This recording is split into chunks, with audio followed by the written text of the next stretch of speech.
You're thirsty, so you crack open a soda can and take a few big gulps. Next thing you know, you're out of commission. Turns out, that can was contaminated with something nasty, like rat urine, and you had no clue. Just goes to show, you never know what might be lurking in that seemingly innocent drink. During transportation, storage, or handling, cans can pick up germs, bacteria, and dirt. When you drink straight from the can, those germs can easily enter your body. Cans are often stored in warehouses and rarely get a good cleaning before they reach you. Warehouse conditions can be pretty gross. Think rats running over them and less than ideal hygiene. To stay safe, it's a good idea to clean cans before drinking from them. Experts suggest giving them a quick wash with soap and water to avoid contamination. Studies have shown that unwashed bottles can be full of bacteria, so this step is really important. Now, quick question. Who's taken out more people, sharks or vending machines? Surprisingly, vending machines have a darker history. Let's dive in. But first, let's define what counts as a vending machine casualty. We'll rule out things like expired snacks or electric shocks. Those aren't the machine's fault. What we do count are incidents where someone was severely harmed or, what's worse, passed away from rocking or tilting the machine. For sharks, any fatal encounter counts. In a 1995 report, there were 2 severe incidents that ended up in demise and 1 serious injury linked to vending machines. Since 1978, there have been at least 37 such incidents and 113 injuries, which gives us about 2 fatalities per year. Compare that to 1 shark-related incident in 2021. However, this data is quite old. Since 2008, there haven't been any reported vending machine incidents. Why the drop? It could be due to warning signs and credit card readers reducing the need to shake machines. But remember, your risk varies based on where you live and your habits. In the end, the vending machine versus shark comparison isn't quite accurate anymore. Today, you're more likely to have a serious encounter with a shark than a vending machine. But the point remains, sharks aren't the bloodthirsty hunters they're made out to be. So, someone pointed out your visible nose hairs, and now you're looking for ways to deal with them. You might think plucking is the way to go, but hold up, it's not as safe as you think. Here are 3 solid reasons to avoid plucking your nose hair. Your nose is full of delicate nerves, follicles, and plenty of bacteria. Plucking nose hair can damage the sensitive skin inside your nostrils, letting germs in and causing issues like infections and inflammation. Also, just like with waxing, plucking nose hair can result in ingrown hairs. As the hair grows back, it might curl into the follicle, causing bumps, discomfort, and inflammation. This can lead to folliculitis, which shows up as small, pus-filled red bumps and can be itchy or painful. In severe cases, plucking nose hairs can cause nasal furunculosis, a deep follicle infection with swelling and discomfort. This infection can spread to blood vessels near the brain, potentially leading to cavernous sinus thrombosis, a condition where blood clots form behind the eye sockets. If not treated, this condition can be life-threatening and may cause permanent brain damage. To avoid these problems, go for trimming your nose hair instead. Trimming doesn't make your hair grow back thicker or faster, and it helps maintain the right amount of nose hair to keep out pathogens. Contact lenses are meant to help you see, but they can make you turn completely blind. One big no-no is wearing your contacts in the shower.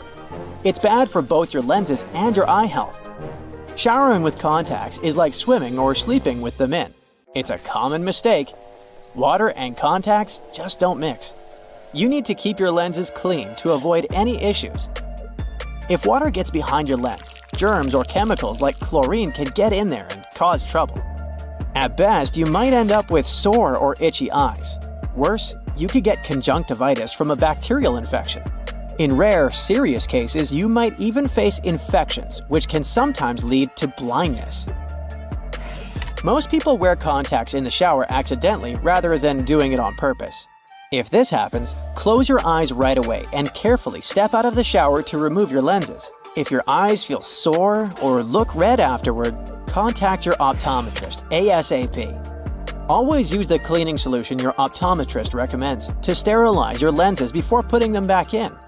But really, it's best to take out your contacts before showering or bathing. If there's one piece of home decor you should keep a close eye on, it's snow globes. They might seem harmless, but a family in East Hampton, Massachusetts would beg to differ. In a crazy turn of events, a snow globe sparked a fire in their apartment while no one was home. Luckily, quick-thinking neighbors and a swift response from the fire department kept the blaze from spreading through the entire complex. It was a normal Thursday morning when, around 11:30 a.m., neighbors heard smoke alarms blaring in the apartment and dialed 911. Firefighters arrived to find the place locked, so they had to force their way in. Inside, they found a small fire on the coffee table and a room filled with smoke. There, they also saw the culprit. It was a snow globe. It was sitting just right on the coffee table, and the sunlight hit it at the perfect angle, magnifying onto some cardboard and styrofoam and setting them on fire. While it's not common, fires started by magnified sunlight do happen. Many firefighters have seen blazes ignited by mirrors and magnifying glasses. So, keep those snow globes out of direct sunlight. Better safe than sorry. Alright, let's talk about fatal fruit. No, I'm not going to bore you with another lame list of the most poisonous fruits out there. Instead, I'm going to tell you about something heavenly tasty that can make you teleport to the heavens in a matter of seconds. Meet the coconut. This seemingly innocent fruit has a dark side. Coconuts are responsible for around 150 fatalities each year. These bad boys have a whole page dedicated to the fatal incidents they've caused. A full-size coconut weighs about 3 pounds 3 ounces. And if you know a thing or two about physics, you'll understand that gravity makes them even more dangerous when they fall from trees. But it's not just falling coconuts you need to worry about. Consuming large amounts of coconut water can lead to sudden cardiac arrest due to hyperkalemia, thanks to its high potassium levels. And while rare, there have been cases of anaphylaxis in people with coconut allergies. While the most common way coconuts cause harm is by falling and hitting someone, there have been some unusual incidents too. In December 1923, a man in Newcastle, Pennsylvania, passed away while trying to crack open a coconut with the butt end of a loaded revolver. It went off, and he was shot in the abdomen. You know those handy selfie sticks that help you nail the perfect shot? Turns out, they can be way more dangerous than you'd expect. These little gadgets have led to a surprising amount of injuries and even some fatalities. People have accidentally knocked themselves or others out, taken a tumble off cliffs, and even been hit by cars while trying to get that Insta-worthy pic. Some popular landmarks have even banned selfie sticks altogether. For instance, the oceanfront in Mumbai has said no to selfie sticks. India, by the way, leads the world in selfie-related deaths.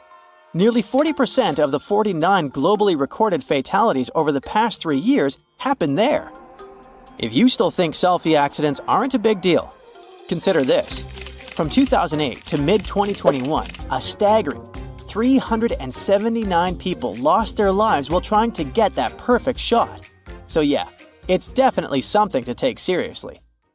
You check into your hotel room, connect to Wi-Fi, jump on the bed, and post 15 photos of your new window view. When the initial surge of excitement is gone, you notice a suspicious blinking light on your big TV. Could it be that someone is watching you? Or have you just seen too many spy movies? Well, hidden cameras come in all shapes and sizes. Large ones are easy to spot, but the small ones can be really sneaky and inconspicuous. They can be hiding behind furniture, in decorations or vents, and anywhere else you'll have trouble noticing.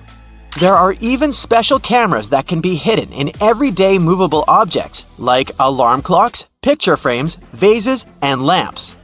Check to see if these objects are facing at a strange angle or if they're positioned to get the best view of your room or bathroom. The easiest way to spot a hidden cam is to look for the lens reflection because all cameras come with lenses. Turn off the lights and slowly scan the room with a flashlight, laser pointer, or a special wireless spy cam detector. It comes with infrared scanning lights and one illuminating light. When you find a reflective red spot, you gotta turn on the flashlight to help check if there is a hidden camera. Definitely check the vents along with any other holes and gaps in the walls or ceiling.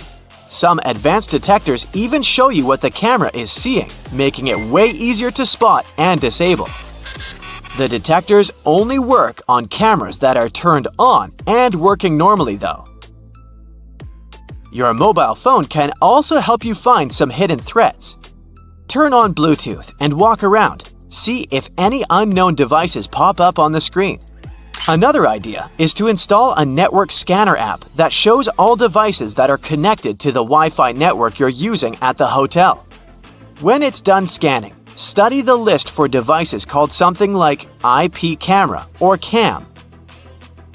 Plus, you can put your phone on selfie mode, turn off the light and close the curtains, and look around the room slowly while focusing on the screen. Keep an eye out for purple or white lights on the screen. You can play detective some more and call your friend or family member and start walking around your room. Secret cameras should emit a sort of radio frequency. It will most likely interfere with your phone call signal. If you start hearing any weird noises while you're on the phone in a certain area of your room, make sure to inspect it carefully. Check out the light switches, electrical outlets, lamps, and other objects you normally wouldn't pay attention to. If they look a bit crooked, have a hole, or seem misplaced, it could be a sign that someone tampered with them. Many spy devices need wires, and whoever installed them had to hide those wires, often behind the vinyl baseboard. That's why the place where the floor and the wall meet is another area you should check. Ridges, bumps, or discoloration could be a sign there's a microphone hiding there. The same goes for spots on ceilings and walls, even if they're not larger than a coin. If you do find a hidden camera or something looking suspicious, don't shy away and let the hotel administration or your booking service know about it. Don't try to touch or move the device yourself. If the hotel denies everything, contact local law enforcement. After you've scanned the room for cameras, check out the mirrors. Someone could be watching you from the other side. First, see if the mirror is built into the wall or can be adjusted. If the mirror is semi-transparent, it will be built into the wall. You can do a simple test to check the mirror. Press your fingertip against the glass and push firmly enough to leave a fingerprint as you move your finger away. Study the fingerprint. If there's a small gap between the print and the mirror where the glass should be, then it's just a mirror. On a semi-transparent mirror, there will be no gap. Another way to check if your mirror is semi-transparent is simply to tap the glass. If someone is watching you from the other side, the mirror will make an empty sound. A double mirror needs a brighter light on the other side than on yours. Get close to it and cup your hands around your eyes. Do you see some light behind the mirror? If so, you might have an unwanted audience. Before you leave your room or go to bed, make sure every door is securely locked. By every door, I mean not only the entrance to the room, but also the door leading to the terrace, if you have one. You can bring a portable door lock with you for extra security if you're staying in. You could also start a little DIY project and wrap a belt or a bag strap around the arm that pushes the door shut. Buckle it up and wrap it around several times for an extra layer of protection. Another idea for when you're about to nap or go to sleep is to build a pyramid of stuff by the door. Glasses and mugs will do perfectly. If someone tries to get inside while you're sleeping, there'll be some serious noise. Intruders prefer to keep it low-key, so they're highly likely to give up on robbing you straight away. If you travel with some valuables and don't feel comfortable leaving them around the room, you could put them in the safe inside your room. But because those safes use passcodes instead of physical locks, someone from the hotel has to know the master code to unlock it, just in case. So, you can bring your own safe with you instead. You can find the ones looking like books on Amazon, for example. They're made of strong metal and textured paper. They come with a combination lock and have enough room to fit your passports, cash, and jewelry. In case you have to leave your laptop in the room and want to make sure no one plugs in a USB drive to steal your data, here's what you can do. Leave a bottle of water or some other item next to the USB port. Measure the distance. Let's say it's 1 thumb length away. For someone to plug in their device in the laptop, they need to move the bottle. You can take it one step further and drop a pen parallel to the laptop under a certain angle. You can measure the angle with your smartwatch or phone using the compass app. Again, if someone moves it, you'll know. Even something as simple as a "Please do not disturb" sign can help you figure out if someone entered your room while you were away. Make it look like you left in a rush and the sign accidentally stuck between the door and the door frame. If you come back and the sign is hanging freely, then someone must have ignored it and tried to disturb you. In that case, you can contact reception and ask to send someone to enter the room with you to keep you safe. If you care about the cleanliness of your room as much as you do about your belongings and your personal safety, this one's for you. Hotel housekeeping workers normally have up to 20 rooms to take care of on an 8-hour shift. It means they'll have no more than 30 minutes for your room.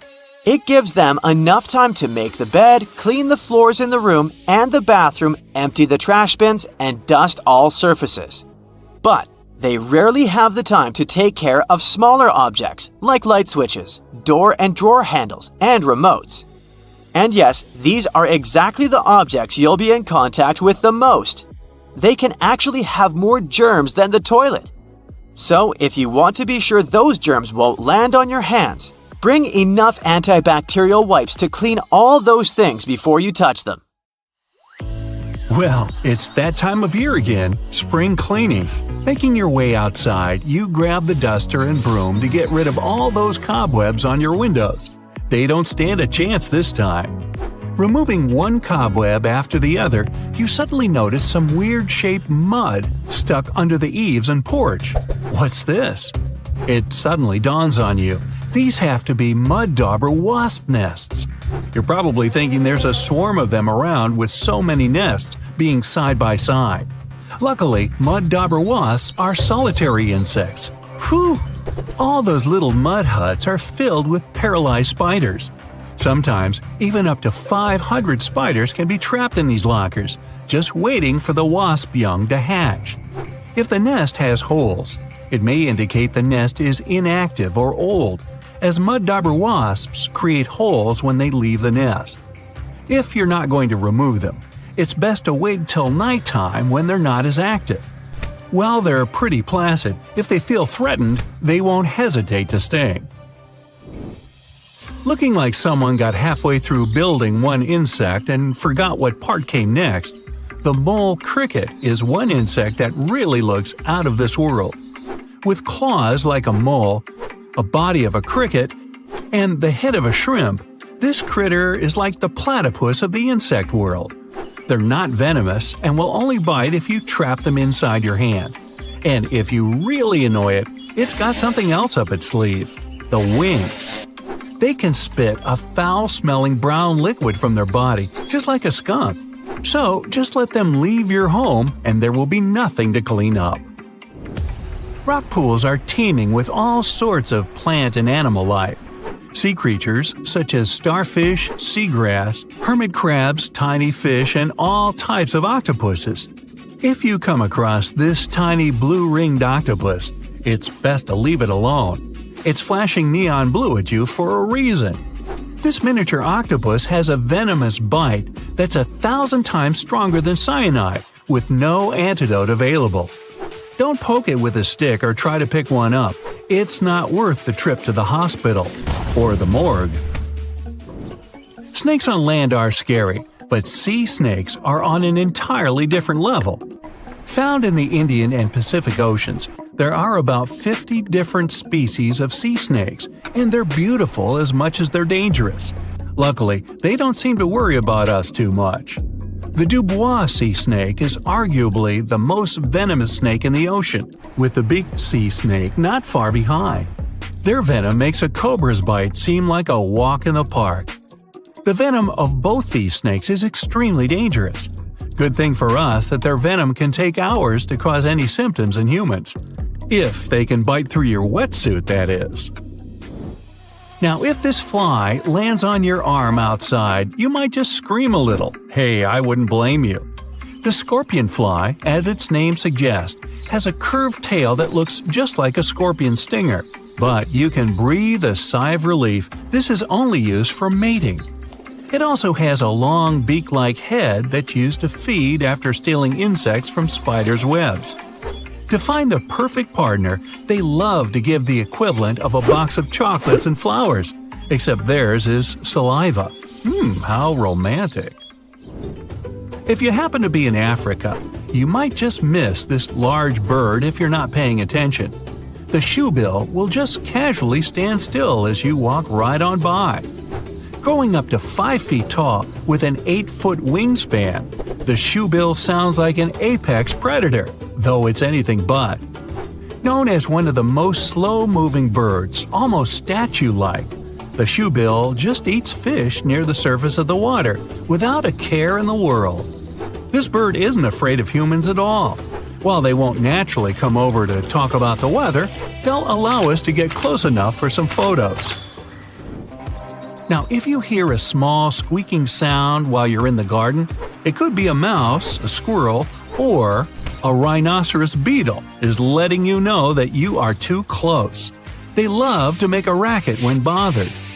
With a giant scary horn on top of their head, they might seem like they're able to defend themselves with it, but that's not possible at all. That's only to move leaves and sticks out of their way, and to stop other males from coming into the female beetle's area. Not only have they got a horn on their head, but they've also got Herculean strength, able to lift 850 times their own weight. It's like you or me lifting 65 tons or 11 elephants. Hey, let's try it. Nah. Found mainly in China, the small tufted deer looks adorable with its tuft of hair. That is, until it turns around. Oh no, it's a vampire deer!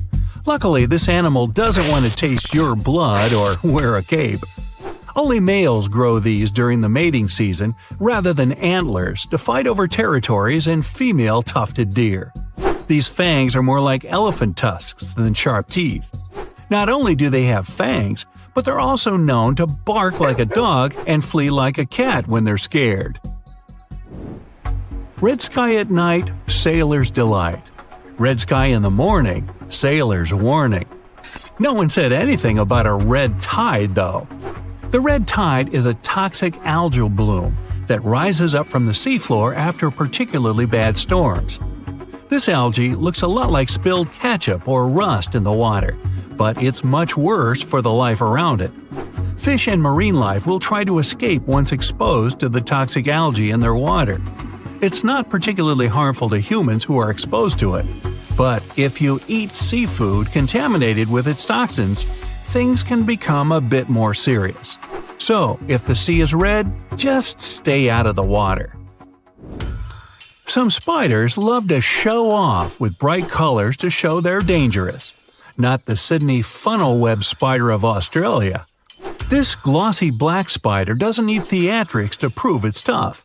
These bad-tempered crawlers cause serious alarm when they decide to bite us. It can shut down our entire nervous system in as little as 30 minutes. Making their web in any shelter, like old logs, shoes, or even garden gnomes, the funnel web spiders like to live close to our surroundings for easy food. When they get tired of an area, they just leave their web behind and wander off to find somewhere new. Perfect. Some say honey badgers don't care, and I think they might be right. When you're brave enough to take food away from a jaguar, lion, or hyena, hey, what do you got to fear? These tough relatives of the weasel aren't just ferocious, they're super smart. Known to even use tools to escape from enclosures. Objects like rakes, stones, and mud just become things to climb for freedom. Aside from their physical similarities to the skunk, The honey badger also boasts a dangerous gland in its tail containing a powerful stink machine. So they're tough, stinky, have extremely stretchy and strong skin, and to top it all off, they've got a strong immunity to scorpions and snakes. The best thing to do if you walk into a honey badger is to leave it alone. What chance do we have? Ever heard of the fungus strawberries and cream? No? What about its other name, the bleeding tooth fungus? This fungus isn't toxic, but tastes so bitter that you might think twice about trying some. When young and growing, this white mushroom appears to have red jelly coming out of its pores. This sticky liquid is sap that's pushed up from taking on too much water. The adult mushroom is just a boring beige compared to this. Underneath the mushroom cap, where its spores are produced, it has a tooth-like structure, just to make it even weirder. Tasmanian devils have a reputation for being bad-tempered when threatened by a predator, fighting other males, or getting a place at the table for dinner. They're dubbed devils because of the teeth-baring, lunging, and one of the scariest shrieks you'll ever hear in the middle of the night.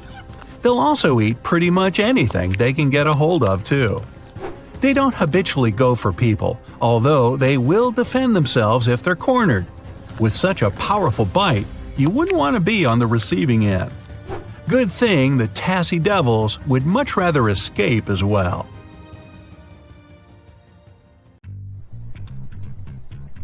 You wake up in the middle of the night from a noise coming from downstairs. First thing you need to do is check what the noise is. If you suspect someone's in your house, do this quickly and quietly.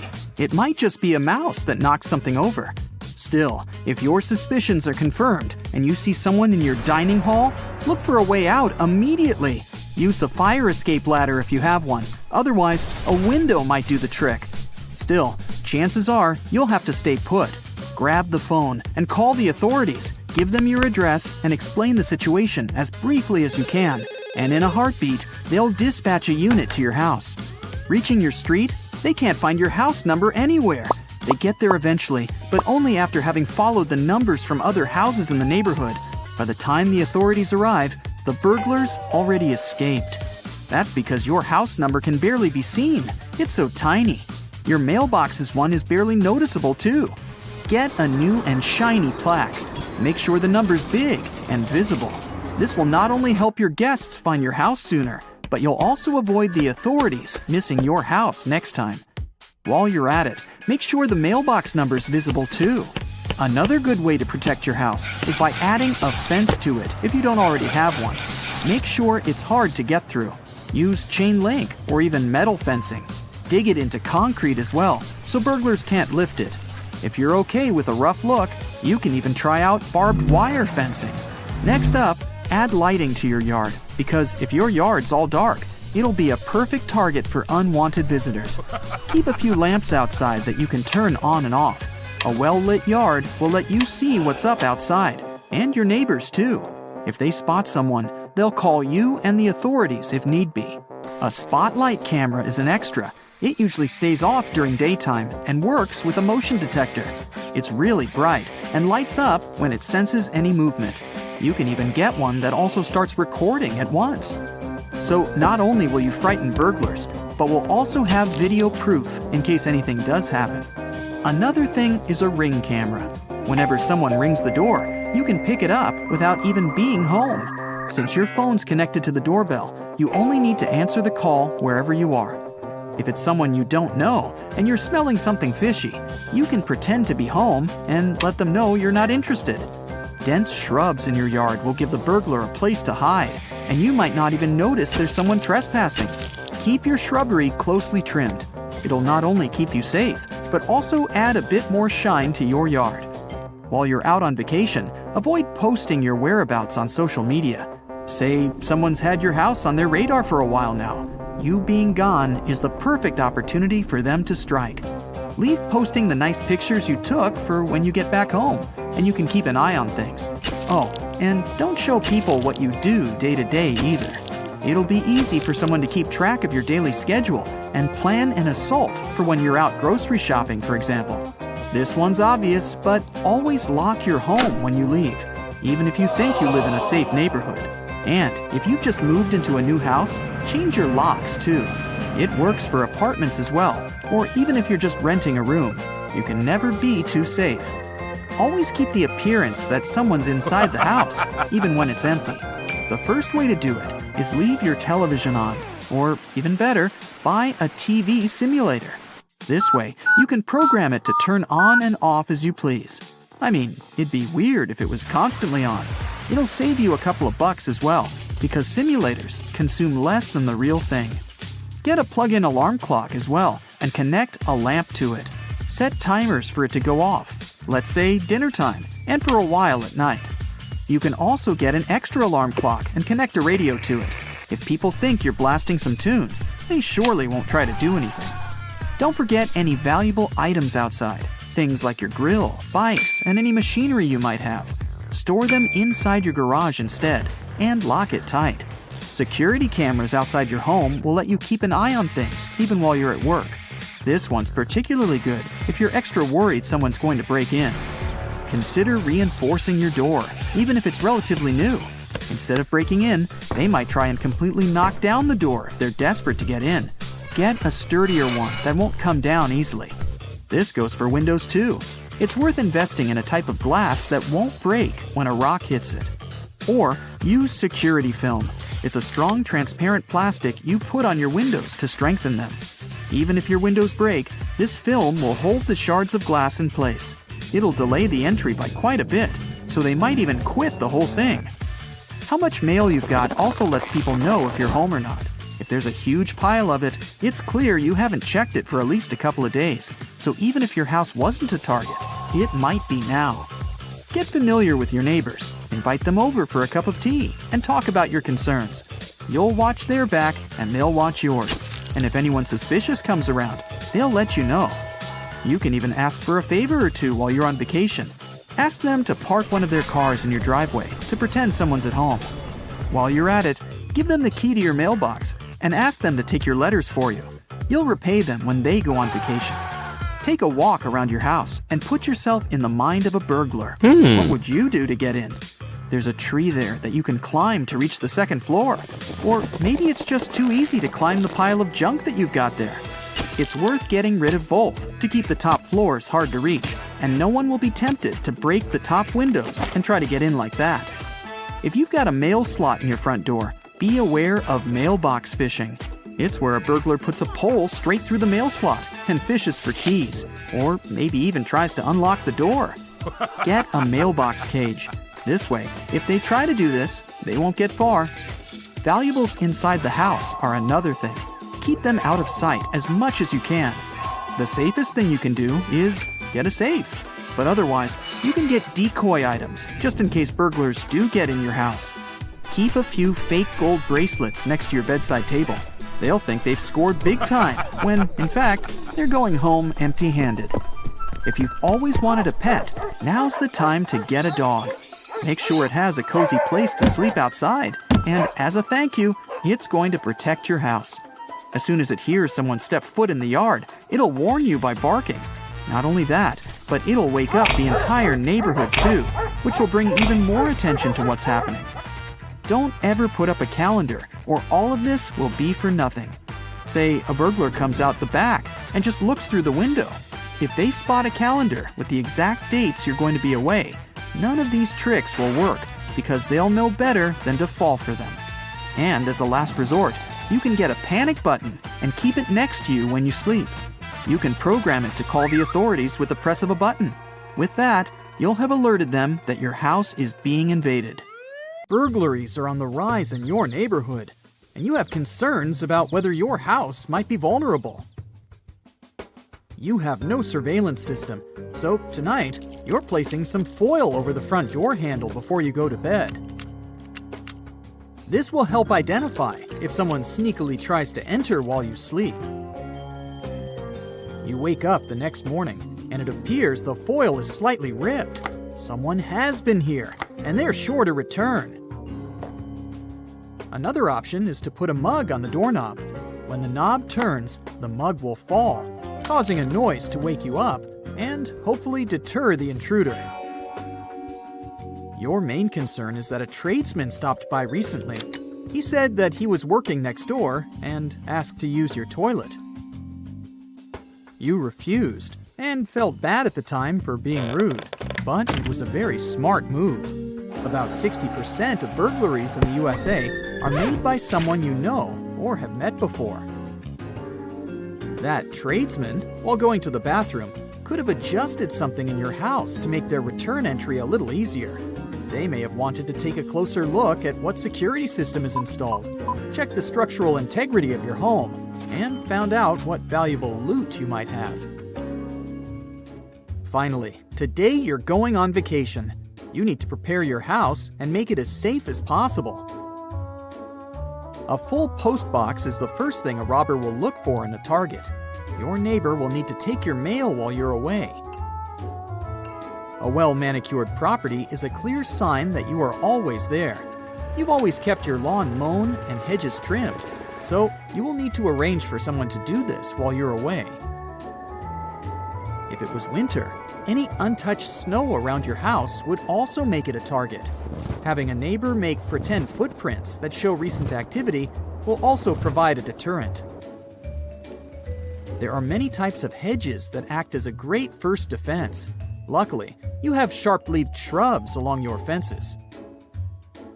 If someone jumps into your property and lands on a sharp or spiky bush, they will immediately cry out in discomfort.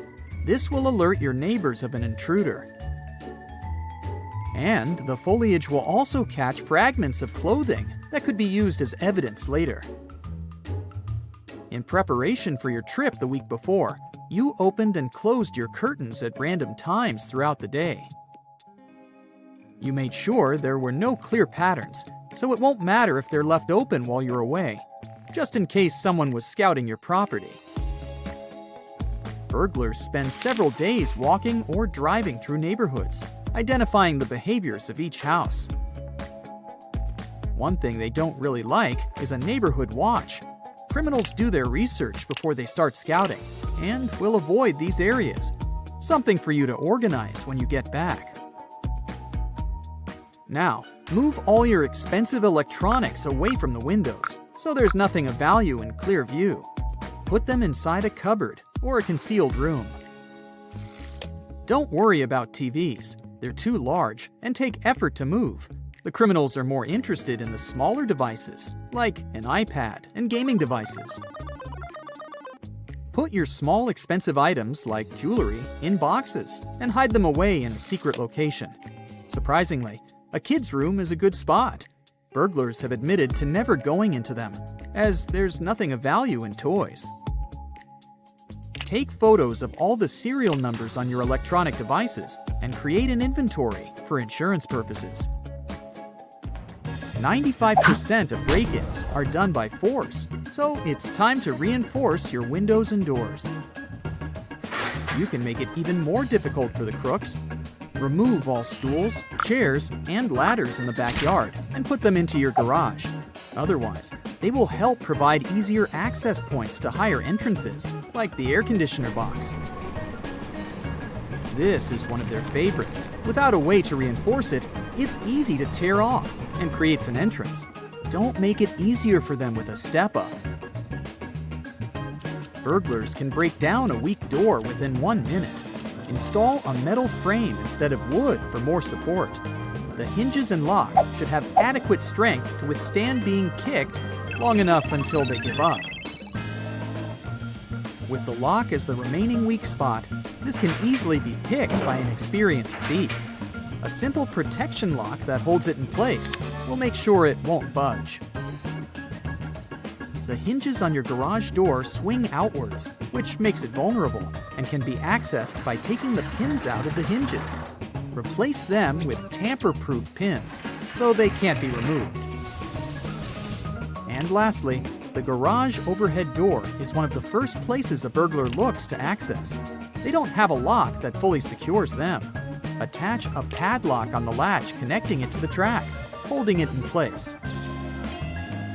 Your garage door doesn't have this option, so drill a hole in the track just above one of the rollers and attach a padlock.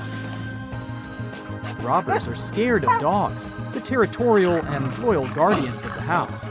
A survey found that most houses burgled didn't have dogs because thieves don't want to draw attention during a heist. Unfortunately, you don't own one, but just placing a dog bowl outside the front door will discourage them. Burglars have adapted their craft with technology. 4 out of 5 criminals use social media like Facebook, Twitter, and Google Maps to find their targets. Even sharing a photo with a house key in it is enough for a burglar to create their own key by zooming in and taking the exact measurements. Make sure your wireless network is secure and use a new, much stronger password while away. You're not only vulnerable to physical objects being stolen. Valuable data like passwords and access codes can be taken through your network. And there's also the threat of infecting devices through malicious malware. You can also remove the vision of your house completely from Google Maps. Type in your home address, find the street view of your residence, press the Options button, and select Report a Problem.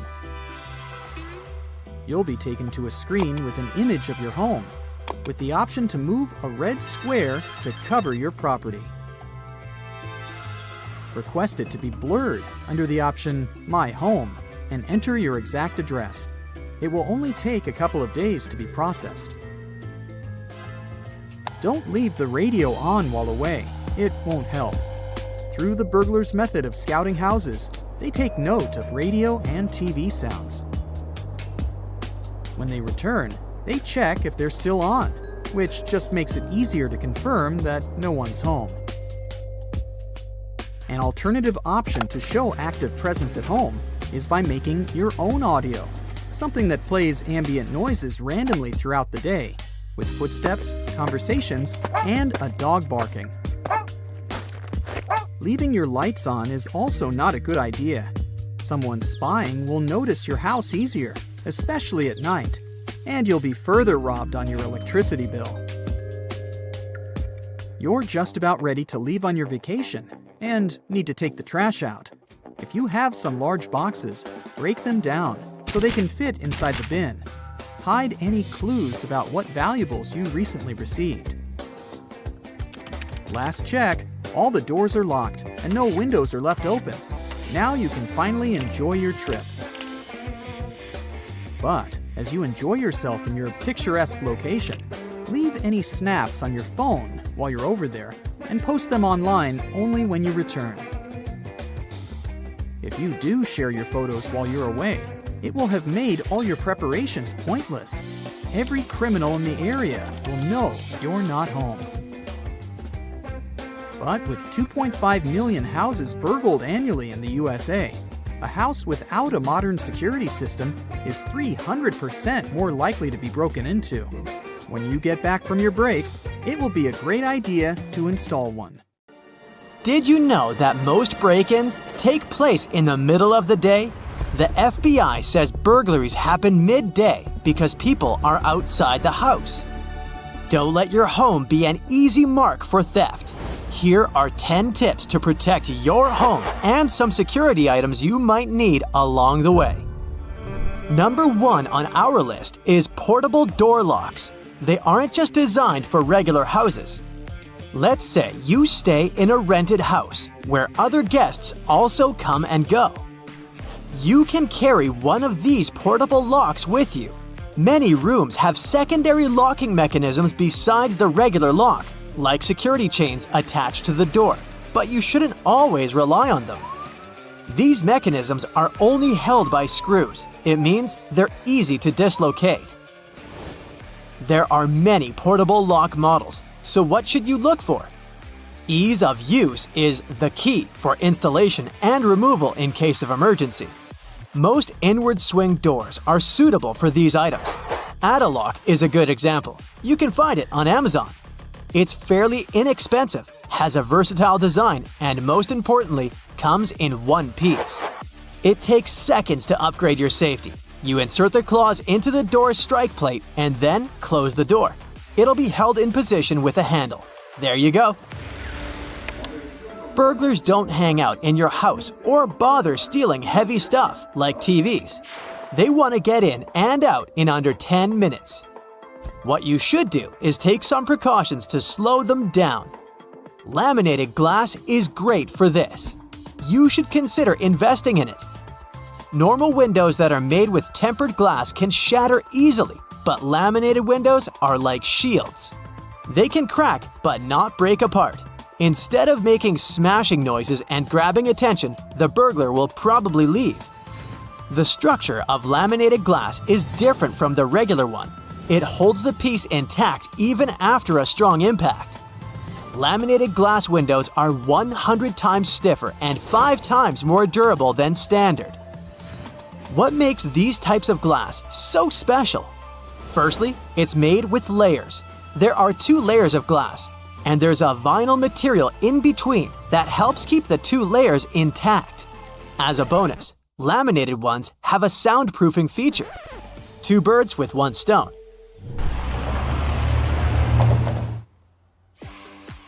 The interlayer absorbs some of the outside noise. It's glass after all. Aren't we going to see the vinyl layer? That might be the question that popped into your head. Nope, laminated glass is transparent, just like other types. Enjoy the crystal clear views while staying safe. I would say, but unfortunately, it's expensive to get these specifically manufactured burglar-deterring glasses. You can have professionals install a laminate film onto your standard windows. Or you can even buy security film. They all work according to the same principle, but obviously, these alternatives cannot be as strong as the laminated glass itself. The next few tips come from an ex-burglar, Michael Fraser. Now he's giving bits of advice on how to protect from theft. His first tip is quite interesting. Don't put a "Beware of the dog" sticker if you have a dog. If a dog can walk around the house without triggering the alarm, so can a human. This is the way burglars think. Plus, many dogs get friendly in a short time unless they're specifically trained to catch strangers.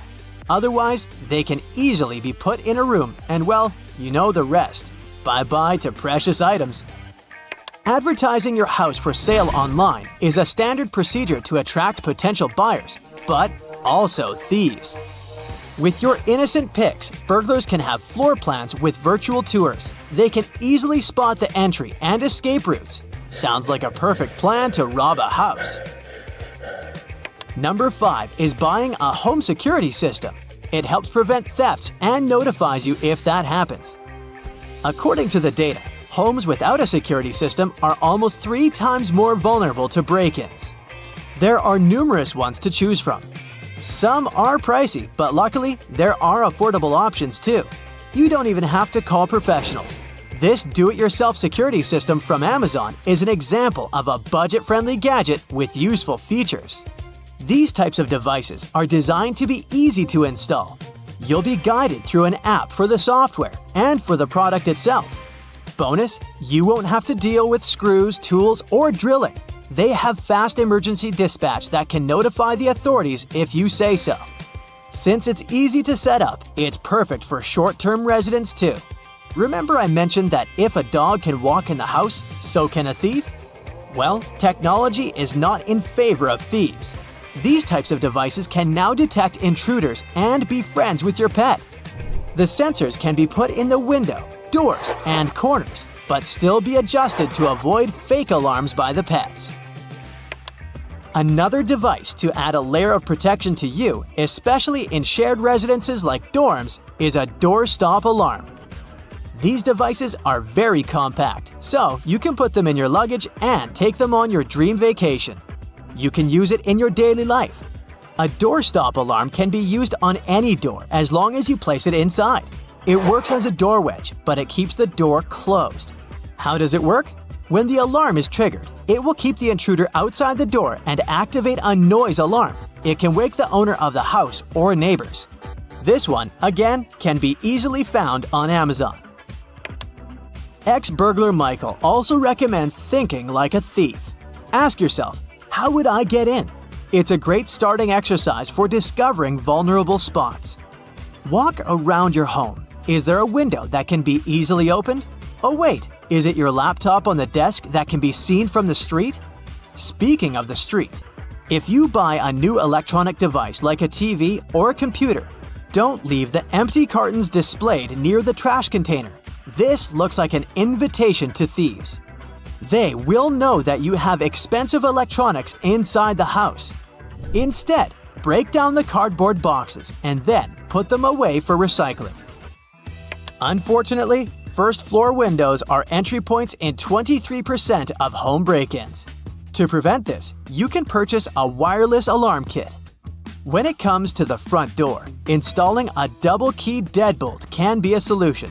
Similarly, motion sensor lighting does the job. Do you have blind spots around your home? Upgrade to a security camera with night vision. If you want to see what's happening inside your house rather than outside, you can get one of these cool security gadgets. Orbi Robotic Mobile Sphere is like a ball, but it has a camera inserted in it. It doesn't have a limited view. Imagine you're at the office and want to play with your dog. Your 4-pod best friend can chase the ball at home while you're away controlling the device. Ah, okay, we're here to save your house from burglars, so I'll leave fun pet toys for another video. Here is a shocking truth about fences. Most people believe that fences are like guardians protecting their property. Sorry to break it to you, but even tall and solid ones aren't as secure as you believe. The number one rule of a thief is not to be caught. And if they broke into a house with fences at night, they'd be perfectly covered. Your neighbors can't see who that person is. You know, unless they have X-ray vision. The fences should be hard to climb. One of the points of having a fence is privacy. But I'm just saying metal, wire, and picket fences are harder for intruders to fly in. So, we cracked the burglar's code. Implementing the tips on our list might help you discourage and prevent burglary and keep you safe. Did you experience such unpleasant incidents? If so, do you have any other tips for fellow Brightsiders to watch out for? It happens every 43.8 seconds. I'm talking about car theft in the USA. Yep, every minute someone loses their precious vehicle to crooks. If you want to learn more about these heartbreaking stats, here you go. Over 800,000 car thefts were reported in the US in 2020 alone, and Ford pickups win the award for the Crook's Choice, since it was the one most frequently stolen. Also, New Year's Day had the most thefts. Seems like we all need to keep an eye out for our cars.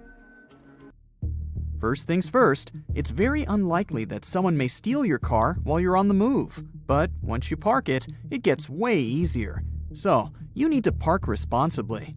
Yeah, sometimes you might need to walk a bit more, but it's worth it if it means leaving your car in a well-lit place. Improperly parked cars are often taken away by tow trucks. Turns out, not all of them are real. So, should you ever see one near your car, check whether it's real or fake. A real tow truck should at least have some branding on it, and its crew should be wearing a uniform. Remember I told you it's not that easy to steal your car while you're on the move? Sorry, but that's only partially true. Carjackers don't really care about the fact that you're sitting in your car. The trick here is simple. Even if you're inside your vehicle, always make sure to lock your doors. Carjackers often have shady schemes of how to lure car owners out of their vehicles. They may even set up a trap and sort of stage a car accident. So even if you see that your car has been bumped from behind, don't rush out of it instantly to check on it. Just wait a little bit to pull over. Make sure the place where you stop is safe and there are people around you. In case you get suspicious, it's better to call the police. If you're ready to shell out some money to protect your car, here's some info. You can install a remote car starter. It's not just a great thing for those who live in colder climates and who need to start their car beforehand. Its main advantage is that you can't drive away with a car started like this, since this mode doesn't allow you to shift gears. Any car has a vehicle identification number, or simply VIN. This one may seem pointless, but here's a trick. When thieves sell a stolen car, they do VIN switching. It's when they want to disguise a stolen vehicle and use another VIN from a similar car. But if you etch your VIN on each window of your vehicle, crooks will instantly see that you're interested in protecting your car. Plus, such a vehicle will seem spoiled for them. After all, they'd have to do the VIN switching, plus they'd have to come up with a plan on how to fix the windows, as they have the VIN etched on them. They'll probably need to change the windows altogether, and that's pricey. So reselling such a car would appear too time-consuming for crooks, and they aren't willing to put in that much effort. Come on, these guys don't even work. They're way too lazy to deal with those windows. By the way, some specialists can do this etching for you, so you don't have to deal with it yourself. By the way, if you want to buy a used car, a VIN can help you a lot. Some cars are sort of cloned, which means their VIN isn't real, but was simply added to the plate manually. So you have to check all the documentation before buying a used car. Pay special attention to the DVLA V5 documents and make sure that the VIN there coincides with the VIN on the vehicle. Here's another protection gadget. It's called a smart car alarm, and its sound is even nastier than the sound of an alarm clock. It can do two things. First, it makes a super loud sound that can both scare away intruders and attract witnesses. Second, it can send you an alert in case you somehow don't hear the deafening sound it makes. There's another secret mechanism that can protect your car. You can install an emergency stop button that you can wire to the ignition, battery, fuel line, you name it. When you get out of the car, you simply need to flip the switch. Even if crooks steal your keys somehow, it won't help them. They need to find the switch to start the car first, and it's up to you where to hide that switch. We all know that the more security you have in your car, the better. Crooks don't like to mess with technologies, and the statistics prove it. Tesla, along with other high-tech cars, were the least stolen ones over the last few years. However, modern doesn't mean safe and crook-proof. Many cool vehicles have engine management diagnostic ports. Sounds super convenient, but there's a downside. These ports can help unlock and even start the vehicle. So if your car has such a feature, consider getting a lockable cover. Always check whether you've closed the windows before leaving your car. Even the smallest gap is enough for a crook to open the door and steal the car. Yeah, don't tell me it's obvious. I somehow see cars with open windows every single day. If a crook really wants to, they can simply smash a window with a heavy object or even a rock. See what I'm driving at? Try not to make crooks want to open your car. That means there shouldn't be any valuables visible. So please, no laptops or purses on the front seat. Hide them in the trunk or take them with you. There are many options. Just don't show thieves that there's something they can steal from your car. Keeping a spare key in the glove box isn't the best idea either. Crooks know where to look for it. It's really simple. They've opened the car, which isn't that complicated, and they just open up the glove box, and they're free to drive. So let's say you still keep your valuables in the car and a spare key in the glove box, because, you like it that way. Well, consider installing a steering wheel lock. It's probably not that functional, but experts believe it's a working visual deterrent. Remember how thieves are sort of lazy and don't want to mess with various gadgets? Specialists claim that crooks are more likely to pass by a car that has a steering wheel lock on it. So even if a crook still wants to drive your car away, they won't be able to. Plus, it's not that easy to remove it. Now for the most obvious tip. It's CCTV. There's a variety of such cameras today. They have night vision modes, people detection functions, and really high resolution. Literally anything you might need. A real camera can help you watch your car 24/7. But in case you don't feel like spending money on that, you can install a dummy and hope that the thieves won't figure it out.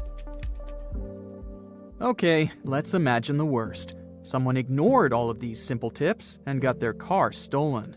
What should they do? First, they need to provide all the information to the police. So make sure you know the color. I know, it's easy, but please don't use complicated wording while describing the car color. Like, it's not moss, but rather dark green. You also need to know the year, make, and model. Make sure you remember all these. The police will also need to know your license plate number and VIN. If you don't remember the VIN by heart, write a note on your phone just in case. Oops, another burglary in the US has just occurred. Wait another 22.6 seconds and there will be another one. Hey, no need to worry about your property. Forewarned, forearmed. Let's explore a few tips on how to protect your house. A mere sticker can contribute a lot to your house's safety. For instance, you can use a sticker that says you have a home security system, even if in reality you don't. It may not sound convincing enough, but still, burglars prefer not to mess with such houses. Just one more tip here. Make sure the sticker looks true to life, so a makeshift sign won't do. It's better to fork out some money and grab a real-looking sticker. Another smart trick is to leave a pair of really large shoes on the porch so that the burglars could clearly see them. It will make them think someone big and dangerous lives there, and they won't fancy meeting them.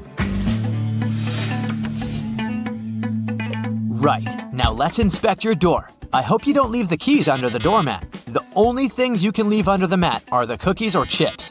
This is a fun way to see if someone was visiting you while you were away. However, the trick doesn't give you a 100% guarantee. It might be a mailman, a delivery guy who got the wrong door, or even a random dog hanging around your porch. Yeah, cookies feel better in your stomach, not under the doormat. Okay, you're back home from work. It was a tough day and you're tired. You leave the keys in the keyhole and completely forget about it. Right, the main thing is that you've locked the door and the keys are inside. But who said there is no burglar in the bushes targeting your house? Technically, it might be impossible to insert a dupe and get in if there's a key in the keyhole. But these guys are well equipped and have a whole assortment of hooks to lure the key out. You know what happens next? They can seep into your house as silently as ninjas and grab all your valuables while you're peacefully sleeping. A lock that can only be closed from the inside and can't be opened from the outside seems like a good solution. When moving to a new place, even if you didn't buy it but rent it, make sure to change the locks. Who knows how many copies of those keys there are? As for renting, you never know who lived there before you moved in. Also, if for some reason you accidentally left your keys in the front door for some time, the best thing to do is to change the lock. Yeah, probably nothing bad will happen, but still, it's better to play it safe. Plus, not only should you stop leaving the keys in the door, but you also shouldn't leave them on display. Maybe it's better to bring the keys to the living room instead of keeping them near the front door. Sometimes, burglars can use not only your door, but your window too. Mind your trash, especially if you throw away some pricey stuff packaging. Don't let the thieves know what you purchased and how much you paid for it. Also, your trash may contain some essential information about your personal data, credit card details, and so much more. Keep an eye on your mailbox. Make sure you have a lock on it. Thing is, burglars may be quite interested in your mail contents, so the secret is simple. Keep the mailbox locked and make sure you shred any personal data-related papers. Now let's inspect your front lawn. Hey, I can see something compromising. I'm talking about these large bushes. Yeah, I know you don't have time to trim them. The larger they get, the more space there is for the burglars to hide. Plus, if someone sees untrimmed shrubs and trees in the front yard, they might think nobody's home. You see the point, right? Okay, let's say you ignored all the previous tips and burglars broke into your house. The most interesting thing for them is surely cash.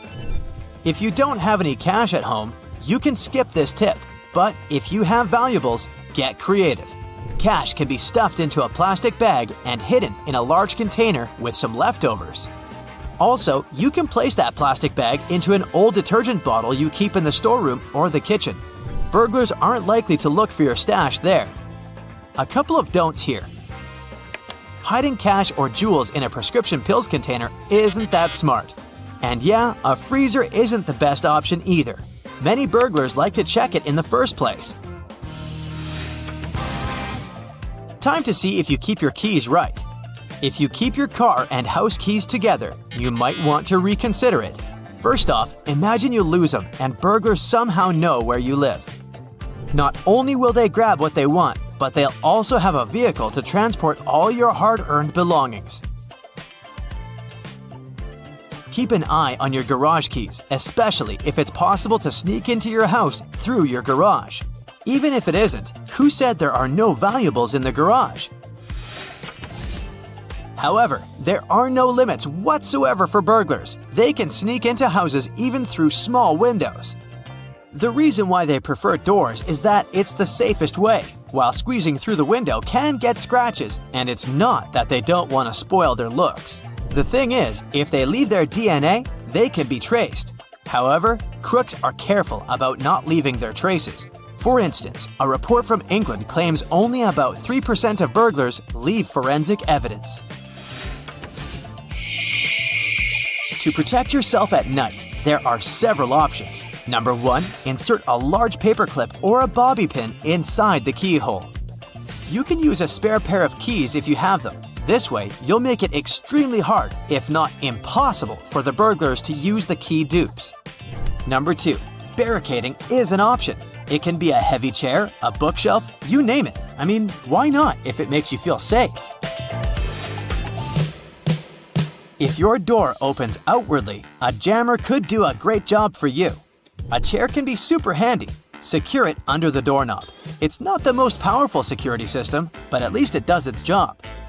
Binding the doorknobs or handles together can be an option too. A dummy security camera can protect you during the day and night. Again, burglars are not as fearless as they may seem. If you have a real CCTV, make sure the crooks don't deactivate it, so place it in some hard-to-get place. If you're ready to fork out some money for protection, then the motion sensor light is exactly what you need. Crooks like dim spots, and once they approach your place, they'll be frightened off by the bright light. This solution works as long as the burglars know you're home. In case they're sure you're away, it's way less efficient. TV and radio timers are another trick. With their help, you can imitate your home even if you're not. A perfect match for the motion sensor light. This trick can help outsmart some burglars, but again, it doesn't give a 100% guarantee. Some of them aren't afraid to break in, even if the TV's on. What about live alarm systems? This can be real or fake too. I'm talking about dogs. Remember the trick with the boots? You can do the same with a dog if you don't have one. Leave a large bowl on the porch, but make sure it all looks real. I mean, the bowl should not look untouched and brand new. Hey, do you know all your neighbors? If not, it's high time you baked some cookies and visited them to know them better. First, the crooks don't really like to operate in areas where few people know each other and care for each other. This way, their chances of being spotted and reported are extremely high. So, a sort of neighborhood watch is a perfect way to protect your house. And who knows, find new friends. You park your car in a dark alley, lock it, and leave it for just a couple of minutes to go grab a coffee. When you come back, your beloved vehicle is no longer there. A siren sounds. Oh wait, that was the alarm. Phew! Luckily, that was all just a dream, and you can help it to never come true. First of all, you can install a steering wheel lock in your car. It can either be a long metal rod stretched over the steering wheel or a chain lock connected to the seatbelt buckle. Both options are good to slow down the bad guys that might break into your vehicle. But don't make it 100% thief-proof. The thieves can just cut the steering wheel or even the lock, so you need to add some extra layers of protection to be sure. Criminals like to use gadgets that catch signals and help them steal cars without a key. For example, if the car is parked in a garage of a private house or under the windows of a multi-story building, the keys are accessible through the radio device. Thieves can easily intercept the signal, and the owners of the car won't notice anything. To protect your keys from relay attacks when they're stored at home, use something metallic. You can simply wrap the keys in foil to block the radio signals, or keep them in a safe metal box. Park in areas that are well lit and have security cameras. Building entrances and parking lots are your best choice. An isolated garage isn't always the best idea because it could put you personally at risk. So if you do park in one of those, stay close to the attendant or where security cameras can see you. Keep the wheels turned towards the curb whenever you park. It will make it way harder for thieves to try to tow the auto with a tow truck. To steal a car, a criminal will have to make some extra maneuvers. It takes time and effort and can demotivate the bad guys. In many cases, it's not your car the bad guys are after. It's that shiny new laptop you dropped in the front seat or your designer purse that looks like it's stuffed with valuables. Things like that are hard to resist and often lead to a break-in. So take an extra moment to hide your belongings in the trunk, and your vehicle will be less tempting for criminals. Don't just jump out of the car, even if it's literally for a moment to buy something. If you need to get out, always stop the engine first, close the windows, and lock the doors. Storing your vehicle registration in the car is a good way to make the lives of thieves easier. They can present it to police officers in case they get pulled over. Your insurance information and VIN can help them get new keys to unlock the car, no problem. If you aren't the only person using the car, find some secret place to hide the registration and only tell the people you trust 100% about it. You can also take a photo of your title registration and insurance information and store them on your smartphone. Another option is to make copies of those important docs and keep them with you. Mark your windshields, windows, and mirrors with a VIN number, which is the identification number of the vehicle. This service won't cost you a lot, but will demotivate the bad guys. They'll have to spend money to change the marked glass, and they will think twice if they want to invest in your vehicle.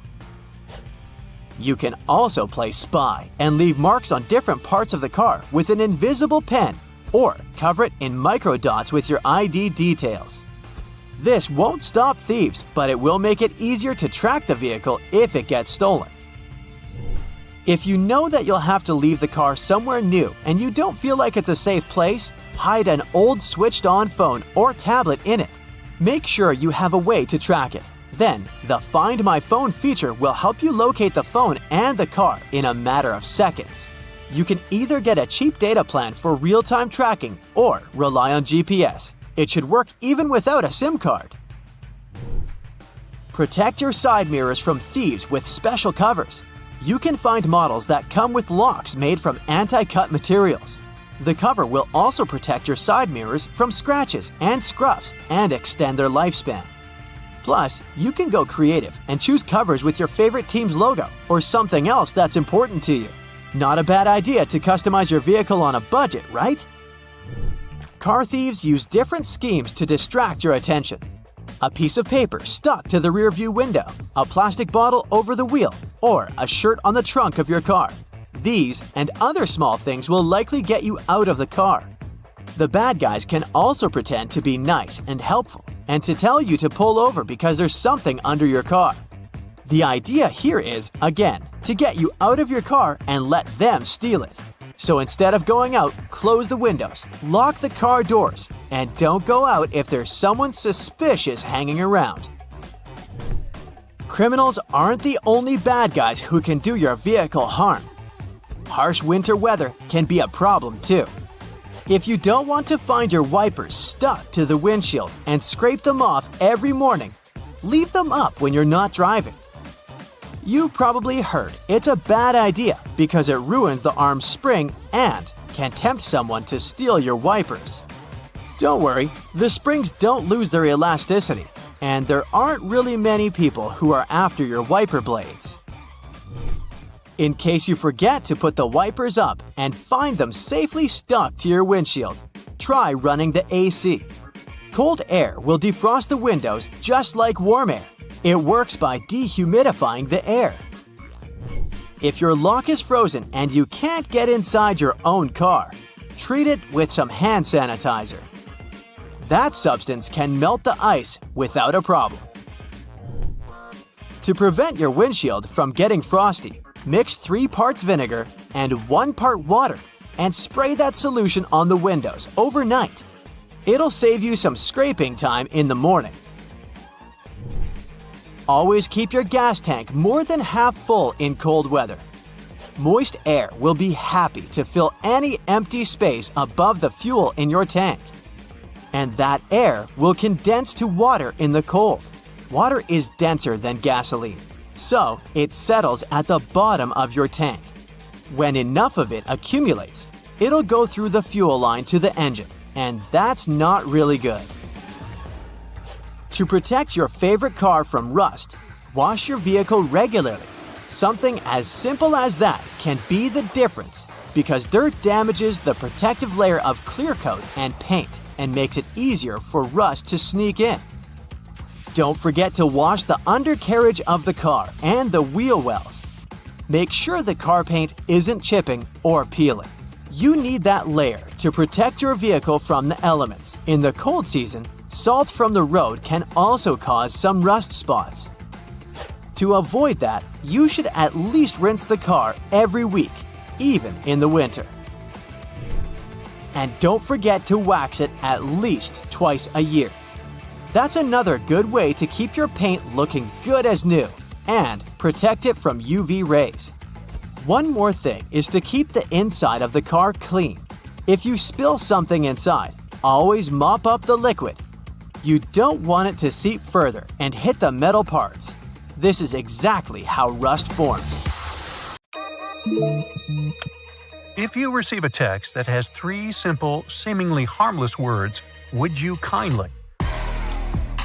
Remember, it's a huge red flag. In fact, if even just one of the words, "kindly," pops up in a text from an unknown number, there's a huge chance scammers are after you.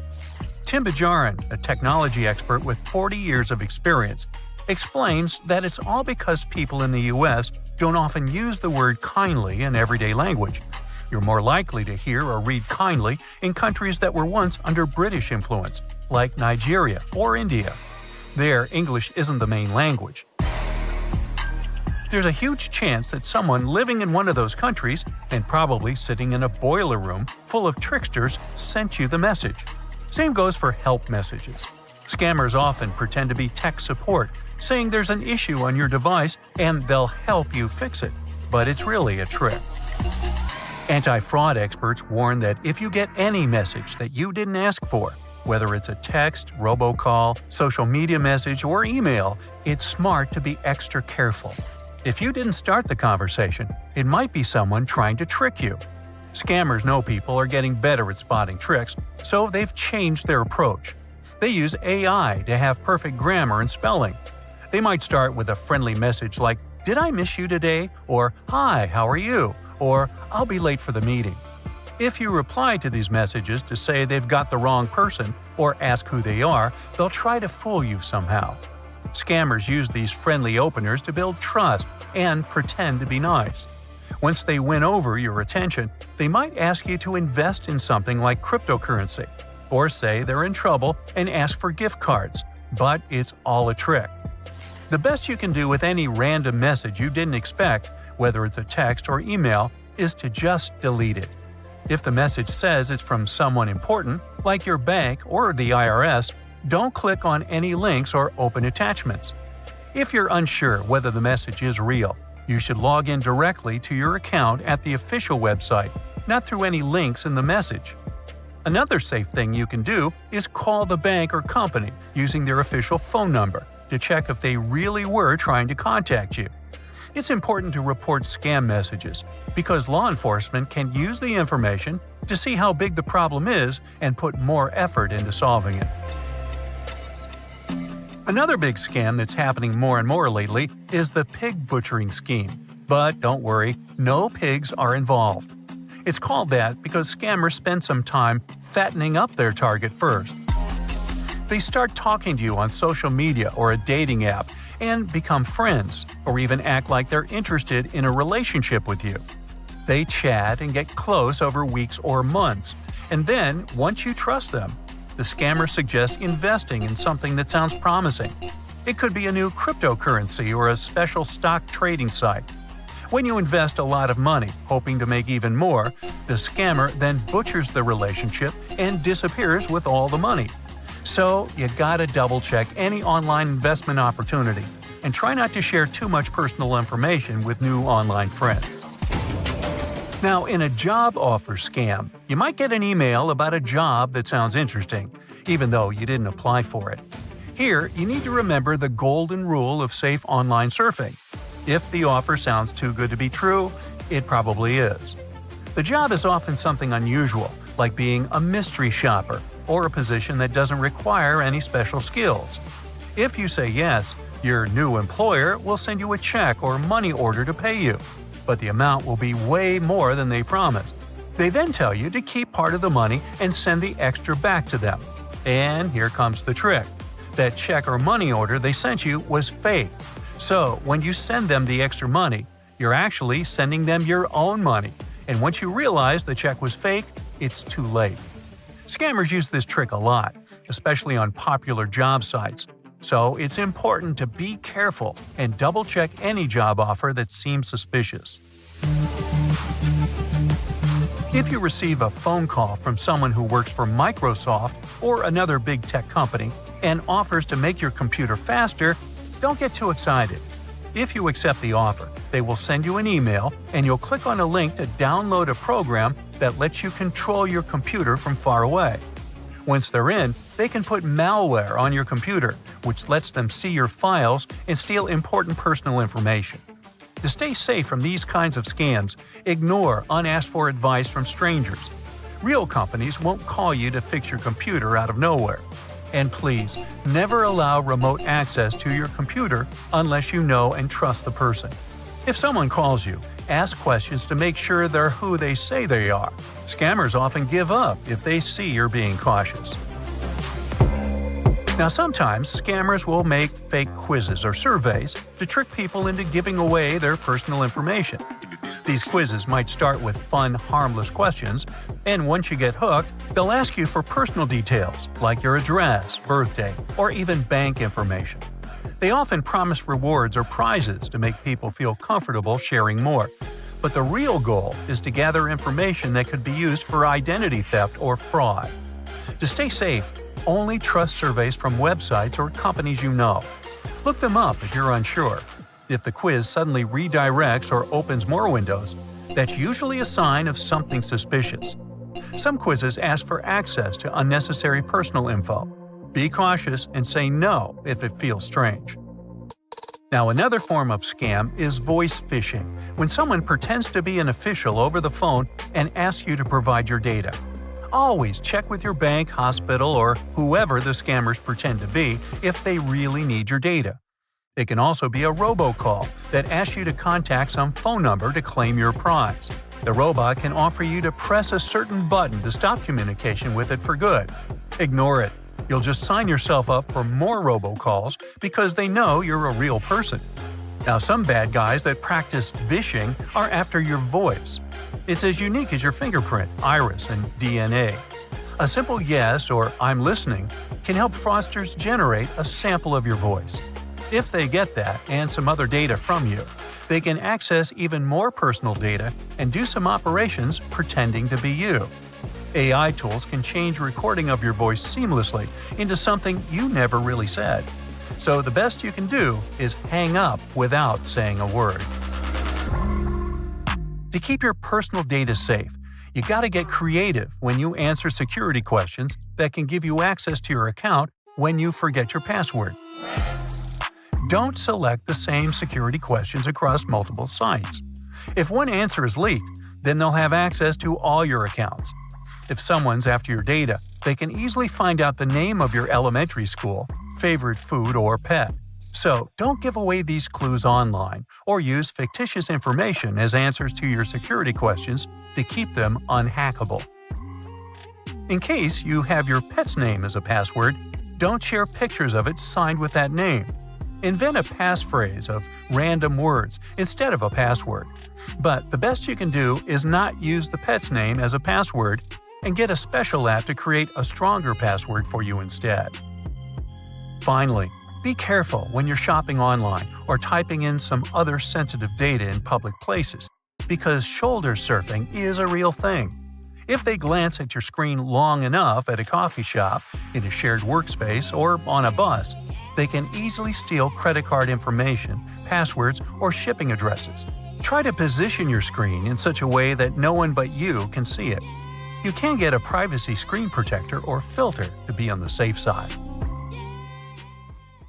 If you ever find yourself stuck in the trunk of your car, stay calm. All cars are supposed to be equipped with an emergency latch to help open the trunk from the inside in the unlikely case it happens. These latches are so well thought out that they can be opened by people of all ages. More so, handles are designed to glow in the dark, too.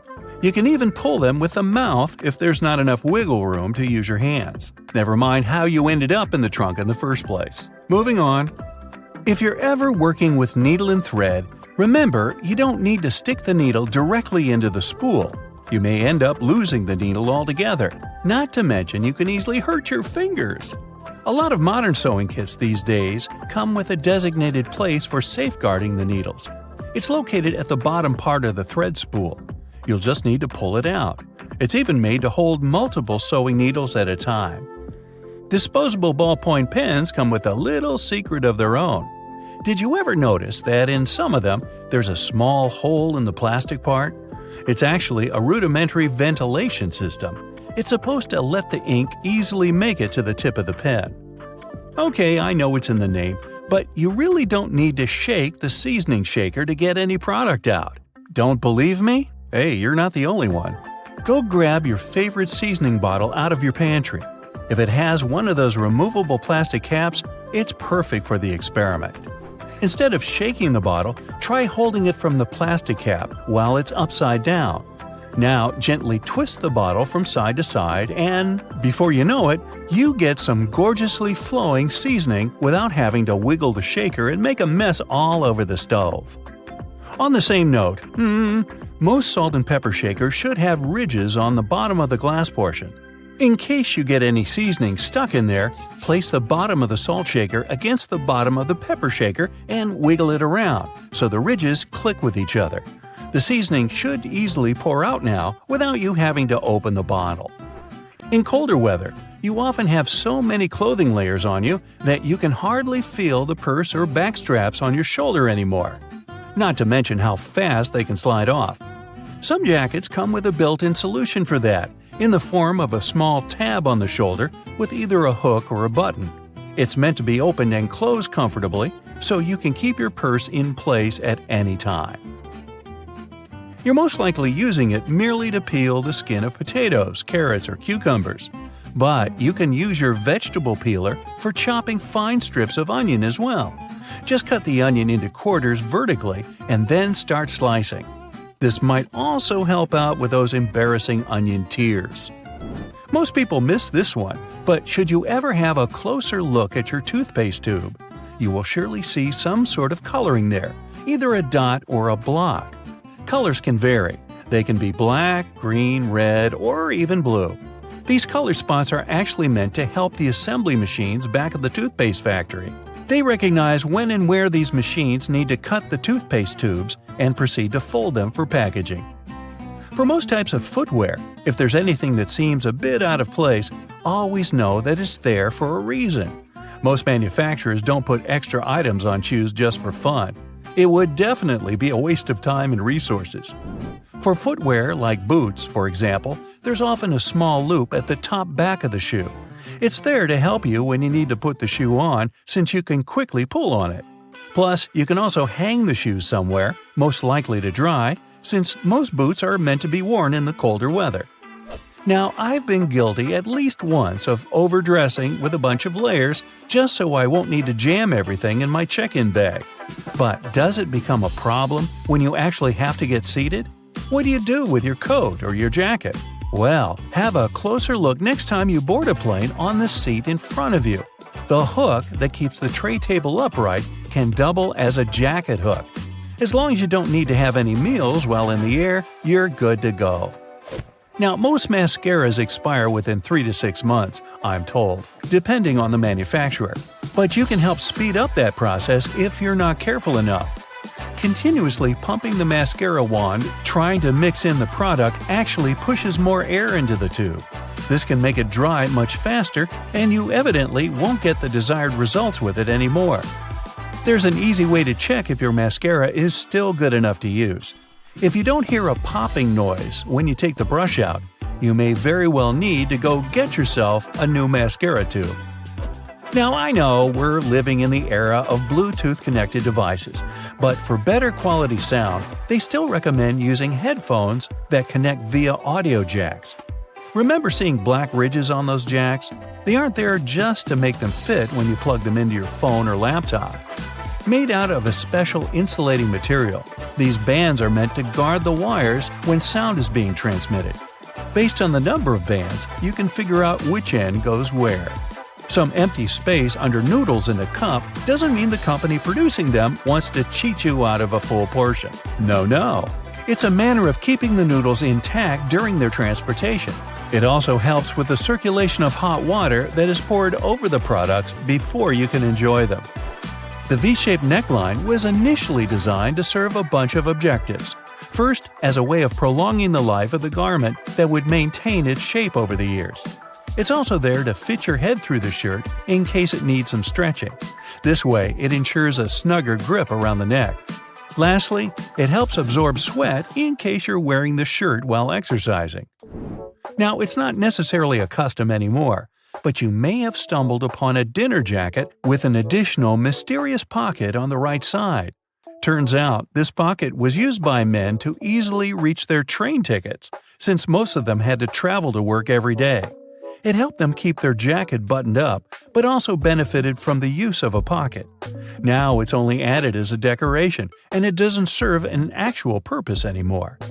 Speaking of things we don't use these days, or at least for their initial purpose, did you know Play-Doh was originally a cleaning product? In the 1920s, the market was in need of a product that could help them wipe the wallpapered areas around coal-burning furnaces. The recipe for what we now know as Play-Doh was thus invented. It was manufactured in white only and was supposed to clean wallpaper by being rolled back and forth over the dirt. It was only later, in the 1940s, that new products for cleaning wallpaper were brought up, and Play-Doh was redirected toward another area of the market. Now, while I enjoy a nice piece of toast for breakfast, isn't it pesky to have to clean out the toaster? Well, not anymore, since I recently found out that toasters have a slide or a panel at the bottom that helps get rid of all those annoying breadcrumbs easily. Now, there used to be a time when you could only have access to video games by inserting cartridges in your console of choice. These tiny objects gave many doctors a lot of headaches. People soon started popping up in hospitals after swallowing small game cartridges, especially the younger generation. Nintendo, the company that manufactures the majority of these devices, had to come up with a creative solution to prevent these accidents. So these days, Nintendo Switch cartridges are purposely coated with specific chemicals that can leave a really bad, bitter taste in the mouth. Not that I'd, recommend you ever try and taste for yourself. Now, a basic sponge and baking soda can make a great eraser for little grease spots, fingerprints, and stains on your walls, or many other painted areas such as furniture or wood fences. Just sprinkle a bit of baking soda on your dry sponge and scrub the stain area in a circular motion, and then use a clean, dry cloth to wipe the baking soda off to get rid of any remaining dirt. If you're worried that this technique might ruin the paint, try just a bit of soda first and see how the surface reacts. If you want to extract the maximum amount of juice from your lemon or lime, put them first in a microwave for 15 seconds. After that, give them a little roll on a hard surface. And now, feel free to use your manual juicer. When you smash some glass or pottery on the floor, it can be pretty hard to notice and pick up all the tiny fragments, especially if the glass is transparent. Guess what can help you? A slice of bread. After you remove all the big pieces, carefully wipe a thick slice of bread across the floor to pick up any tiny fragments. They should just get stuck in the bread, but make sure to do this very carefully or just put on protective gloves. And don't absent-mindedly make yourself a sandwich right afterwards. Hey, just saying. If you're a huge fan of garlic, here's a tip for you. Cut one garlic bulb in half and rub an empty bowl for a nice flavor. Now, you can put your pasta, risotto, or salad in the bowl and enjoy your meal. Pringles tubes are made from a mixture of paper, plastic, and metal, which makes them a good option to organize groceries.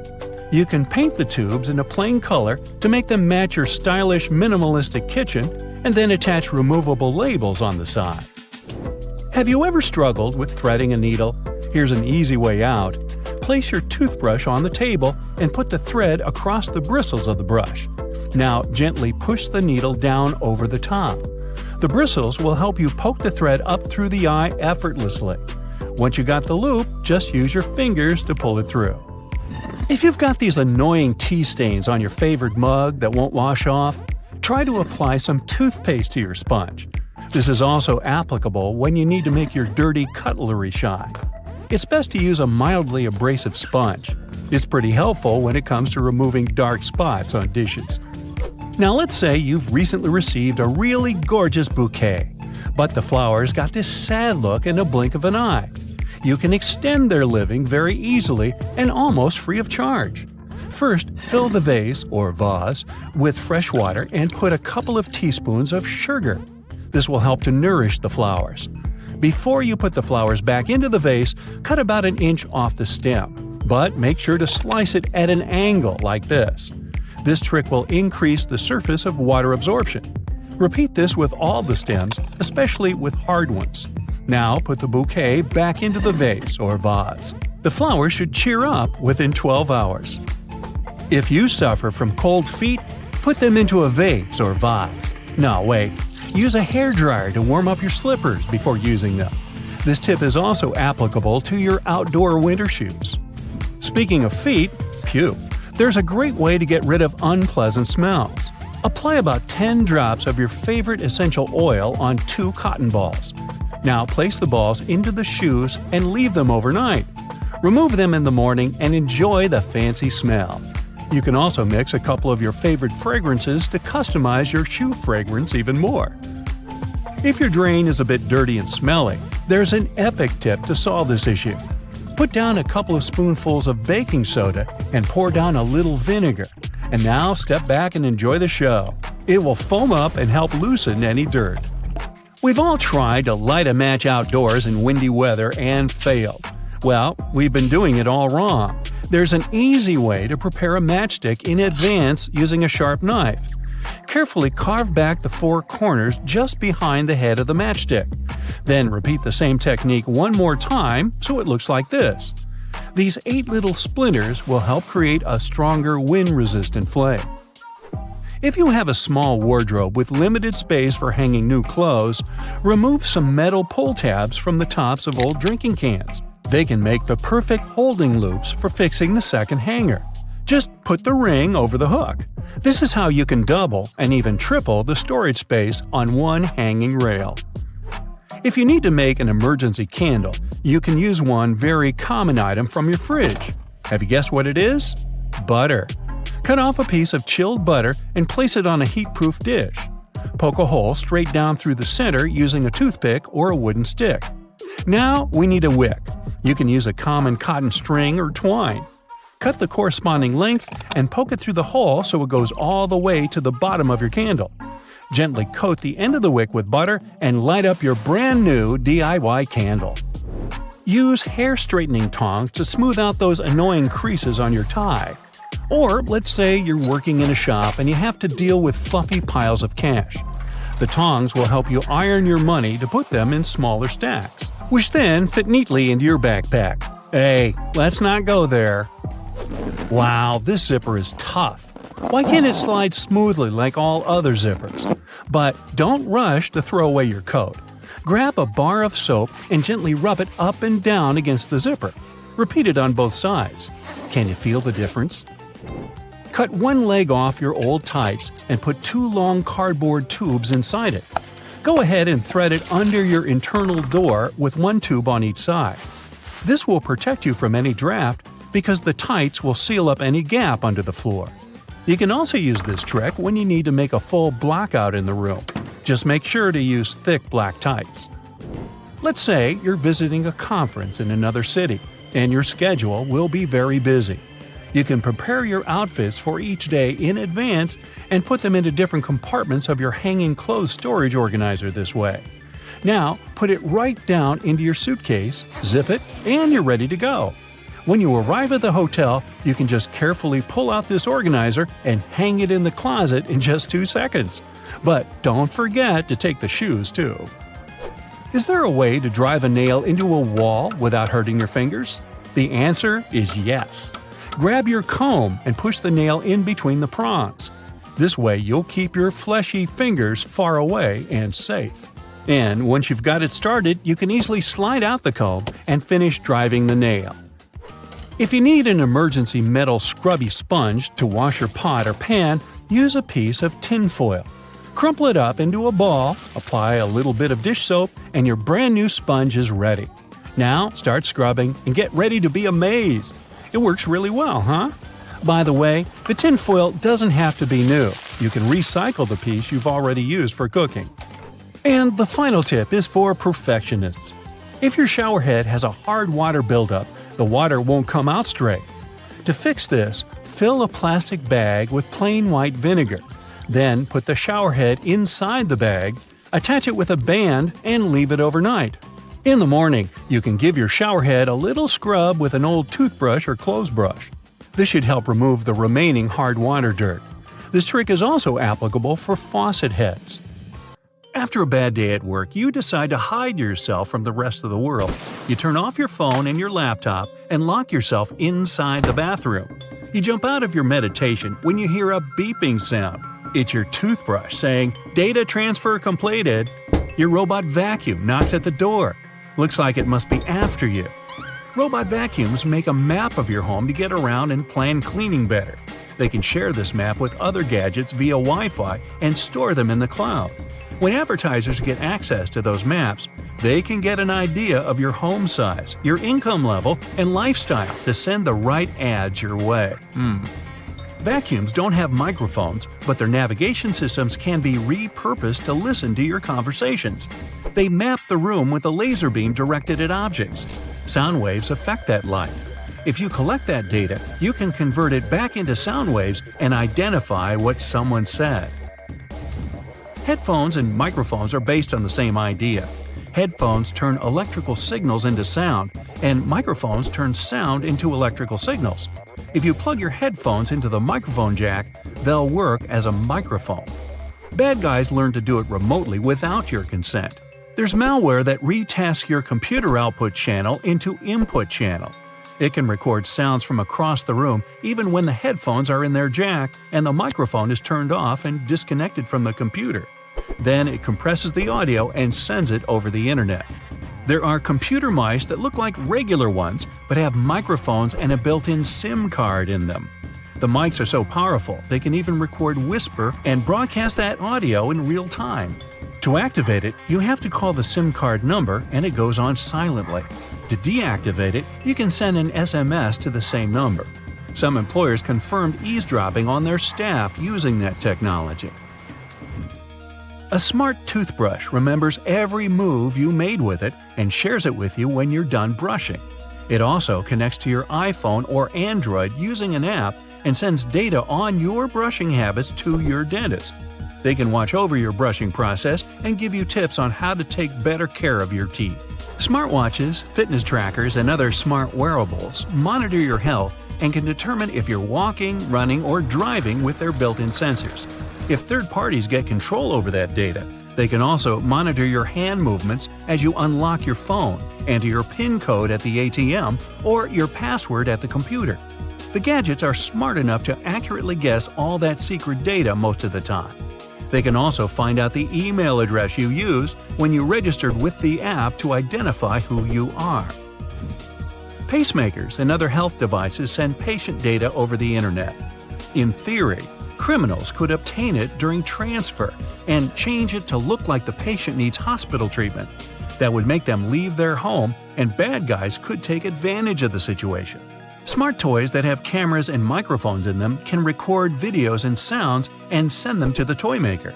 To keep prices on smart toys lower, they don't add expensive security mechanisms to protect that data. If cybercriminals get a hold of it, they can steal pictures, videos, or audio, and even identify GPS coordinates of the house. LED lights equipped with sensors and connected to video cameras can watch over and listen to conversations over a large distance. This technology was used at one large airport for security and comfort reasons.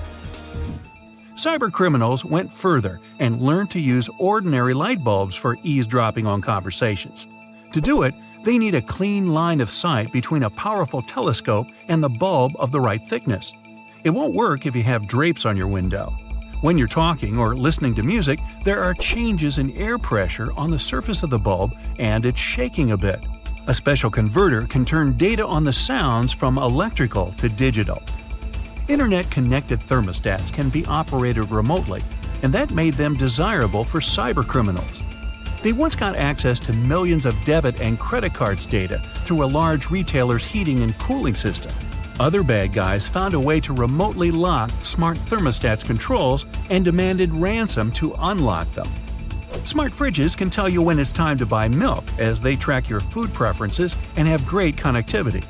Smart dishwashers, coffee machines, washers, and dryers are also collecting and transmitting your data, even at moments you don't think they're doing it. Criminals can make use of that data to find out a lot about your schedule and guess when you aren't at home. Your voice assistant makes your life easier, but it must listen to you 24/7 to make that possible. They never record anything you say before you activate them with your voice. Everything that follows is stored in the cloud and can be of use for different companies. They can learn what music you like to listen to, what news stories interest you the most, and where you make your reservations. Some companies hire human reviewers to listen to commands to see if voice recognition works well and improve its accuracy. Xbox admitted they also hired people to listen to users' audio to improve voice command features. The problem is that it made some recordings by mistake and strangers were listening to personal chats. Home security cameras can take videos, pictures, and audio recording and upload them to the cloud without you even knowing. Manufacturers say it's done to improve object recognition. You can get access to that camera footage remotely using an app. There are programs that can guess a CCTV password and forward the video stream to a third-party computer. They can also get control over the camera and disable any signs of monitoring, like red light, so it seems inactive. Almost every car has an event data recorder that tracks information on its location, average speed, road condition, and even your preferred route. Your computer on wheels constantly streams that data to its manufacturer. They use it to try to prevent accidents and make other improvements. It's not clear who owns all that car-related information, so in theory, it could end up at a third party. Smart TVs run an operating system just like computers and also have a file system, cameras for video face recognition, and a microphone. They are always connected to the internet, and if cyber criminals get access to a TV, that can change certain settings and record audio even when the TV is off. They could also watch you through the camera and use the smart gadget to move to other devices on the same network, like your laptop. Well, I'm totally creeped out, so what can we do about it? You can disable automatic content recognition to stop your TV from giving you viewing recommendations and limit voice activation function for a safer experience. You'll find that option in General or Advanced settings under Viewing Information or Viewing Data. You can also disconnect it from the cloud altogether. Always change default passwords and usernames on new devices to secure your network. Make up a new password for every gadget every now and then. You can also split your modem and use one Wi-Fi signal for laptops, iPads, and the like, and the other for security cameras. Don't forget to turn off the Wi-Fi router when you leave the house to minimize the risk of a digital intrusion. Whenever possible, enable two-step authentication that demands physical access to the device to log in. Always install software updates as soon as the gadget manufacturer offers you to do it. Updates have patches for detected vulnerability issues. Cover your laptop camera with a dark-colored tape when you aren't using it. Delete your conversations with a voice assistant. You can do it at the manufacturer's website or app. Another option is to activate the Delete by Voice function in Settings. Then you'll be able to tell the assistant to delete what you just said or your last conversations. You can also mute the device when you aren't using it and choose not to send data to manufacturer to help them improve services. If you have a thermostat that connects to your voice assistant, tap the microphone icon on its screen and set voice control to off. You won't be able to activate it remotely, and it won't be able to listen to wake words and send your audio anywhere. Okay, have a nice day. Hey buddy, looks like you had some fun in the great outdoors. As adorable as those paw prints look, your mama still needs to clean them. Spreading soda over the carpet and then vacuuming it works like magic for such cases. Artistic people can be messy sometimes. No judgment here, I know it's all part of the creative process. But this hack will actually help save time from cleaning only to paint more. I think that's more than enough laundry detergent. Yep, she agrees with me. There's a way to make sure he uses the right amount next time. Just put the ice tray in the freezer and you'll have yourself jelly detergent cubes. Hey, this'll save you money too, you know. Cleaning your brushes is such a bore. It's definitely something that tests one's patience. This shaving foam hack will save you a lot of time. I feel like that amount of hair will clog the sink though.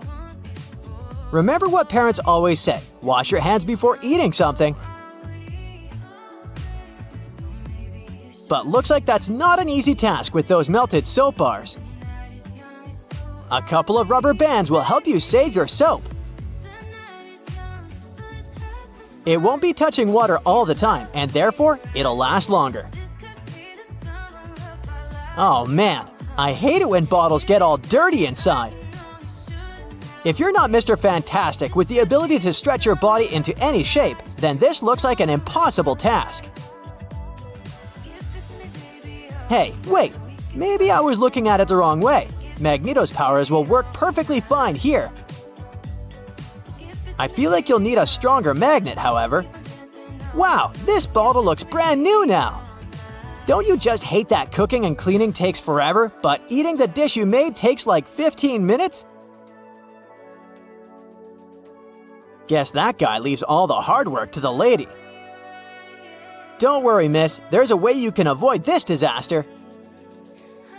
Just cover the surfaces with stretch film, and that's it! Now you don't need to get anxious about all the cleaning you'll have to do later. Hope this won't cause you to be late for your work. Because how are you going to explain this to your boss? You can't just say, I had to wait for the stinky odor to go away. It's always a real struggle to get the corners, am I right? But it's nothing a couple of straws can't fix. No dust left behind is the motto. You can firmly clean all the nooks and crannies that the regular vacuum head can't get to.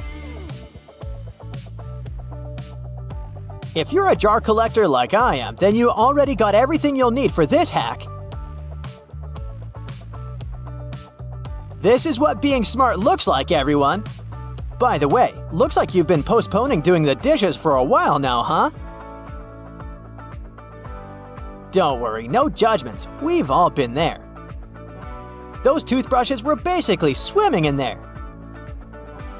But the glass filling up with water is inevitable, really. However, Orbeez balls can make the process a lot slower. Somebody needs to replace the paper towel.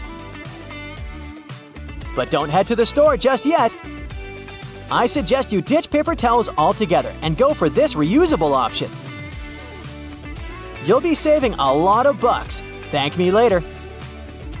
Whoa, have you been collecting dirty makeup sponges or what? Don't use them until they're all clean, otherwise I'm pretty sure they'll give you pimples. Looks like this is gonna take a while. but the satisfaction you'll get once you see them all clean will be worth it. These kind of look like Easter eggs to me. By the way, do you really need that many sponges to do your makeup? It's all fun and games until someone spills all the glitter on the floor. Worry not, we got you. Hey, good to see you recycling. No, you don't need a bigger bin, trust me. All you need is to know this one hack. And let's get this one thing straight. I know this is science, but it sure feels like magic. Honey, I shrunk the trash. Look at the difference here. It's a relief to see you don't have a pile of dirty dishes like the lady before. But how are you going to explain that sink? Seems like you've been ignoring it for quite some time now. That's why you need something strong to scrub there. But I have a better solution, one that won't tire you. Just apply a coat of dish soap and soda mixture all around the sink and wait. I wouldn't believe how it works wonders if I didn't see it with my own eyes. You're gonna hurt your back and knees cleaning like this. You know, robot vacuum cleaners don't need coffee breaks, right? So put that thing to work. In the meantime, you can just relax and maybe even start reading the book you bought 6 months ago. No matter how many times you clean the stove, it always gets dirty at the end of the day, right? Well, not anymore. Hey, I think I'm gonna give this a try using glitter glue. It'll help make things more fun. You should have bought a trash bin with a lid. To avoid the awful stench, you know? Although this hack won't make the trash smell good or anything, it will at least help keep your bin fresh and nice. I know this is not a food hacks video, but that doesn't stop me from wanting some snacks now. Even if you're too old to play with slimes, it might be a good idea to keep one at home for stuff like this.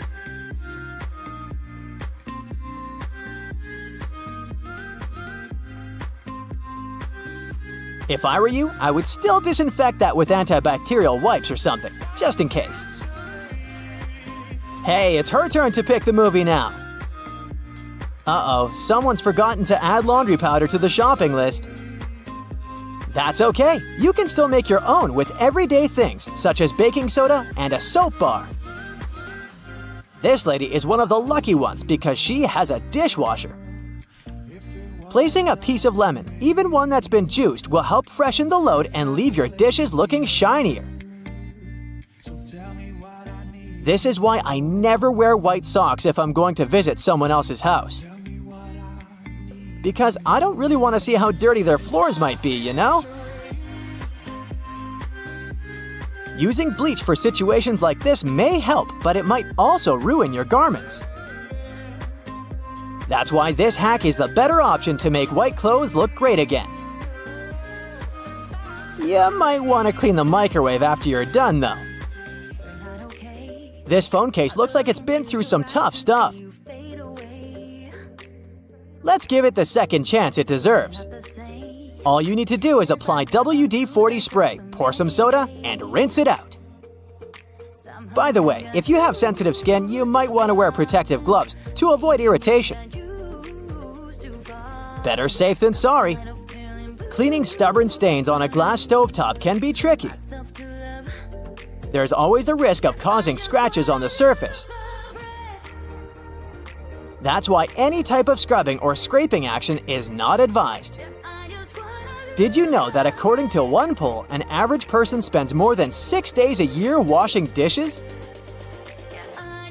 Then there's all the other cleaning stuff that needs to be done. But knowing the right hacks will save you a lot of time and make your life so much easier. Wow, your shoes are definitely cleaner than this house. Who knew shoelaces would work like a charm when it comes to getting rid of all the dust and rust?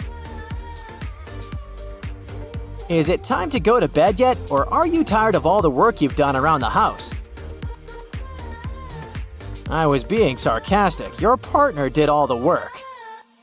So saving her toothbrush is the least you can do. There's nothing better than a nice piece of buttered toast for breakfast, if we're not counting hot fudge sundaes. But if you find it harder to spread out cold butter over your toast, here's an idea. Use a cheese grater. Figure out the amount you need and grate the product. The process will also soften the butter, making it easier to spread, and you won't have to melt a too large amount of it in the process. But still, that hot fudge. Dried pasta comes in all sorts of different shapes and sizes for a reason. That's because each type of pasta goes best with a particular sauce. Pasta shells, for example, are perfect with denser and chunkier sauces. Why? Because the sauce gets inside the shells, making it easier to serve and eat the dish. The ribbed outer surface also helps with covering the shells in the sauce. If you ever end up burning your cookies, you can save them with your trusty grater too. Just grate off the blackened parts after carefully taking the cookies from the baking tray. But be careful and wait until the cookies have cooled down. Also, if you ruin their shape a bit, you can always dip them in some melted chocolate. Ooh. After the chocolate cools down, you'll have perfectly shaped cookies. Although, after it gets past your lips and beyond, does the shape of the cookie actually matter? Just saying. If you like adding a lot of ingredients to your sandwiches, but don't really appreciate it when the bread gets soggy, there is a way to reduce the amount of moisture. Pick your sliced tomatoes or cucumbers and place them between 2 paper towels for up to 5 minutes. After that, you can use them. Also, make sure to spread butter, cheese, or sauces like mayo or ketchup onto the bread first. This will help you seal the bread and keep moisture at bay. Some people think that the little white string that you find near an egg yolk needs to be removed before you cook the egg. Well, I'm here to tell you that these strands are called chalaza, and you don't actually need to get rid of them. They help keep the yolk in place at the egg center. A chalaza is not going to mess up the consistency or the taste of your food, so removing it is completely up to you. Ever notice that most juice boxes come with 2 flaps, one on each side? Those are actually handles. Manufacturers design the boxes this way to make it easier for us to hold them. This way, we don't end up squeezing the box, making the juice spill out. Now, you don't need to be a baking pro to know that you can use both white and brown sugar in your recipes. But have you ever wondered what the difference between these two is? It turns out that the only thing that sets them apart is that, during production, a small amount of molasses is added to the brown sugar. Molasses is basically a sort of syrup you get when processing sugarcane. It's usually removed during the refining process. That's how white sugar is produced. But if some amount of molasses remains in the final product, we end up with brown sugar, with its specific taste and darker hue. It's a good thing. There are a lot of things you can put in your dishwasher apart from your dishes. For example, you can clean such things as your silicone oven mitts or the knobs of some kitchen appliances, like your oven or stove. Some kitchen sponges and reusable towels may be safe to clean in the dishwasher as well. Speaking of kitchen cleaning products, there are a lot of things you can do with dish soap, like degriming your patio furniture. Just add a bit of dish detergent to some warm water and use the solution to wipe down your outdoor furniture with a piece of cloth. Finally, rinse it clean using your garden hose. You can also use dish soap to get rid of greasy stains on your clothes, be it pasta sauce or salad dressings. Hey, sometimes we miss our mouths.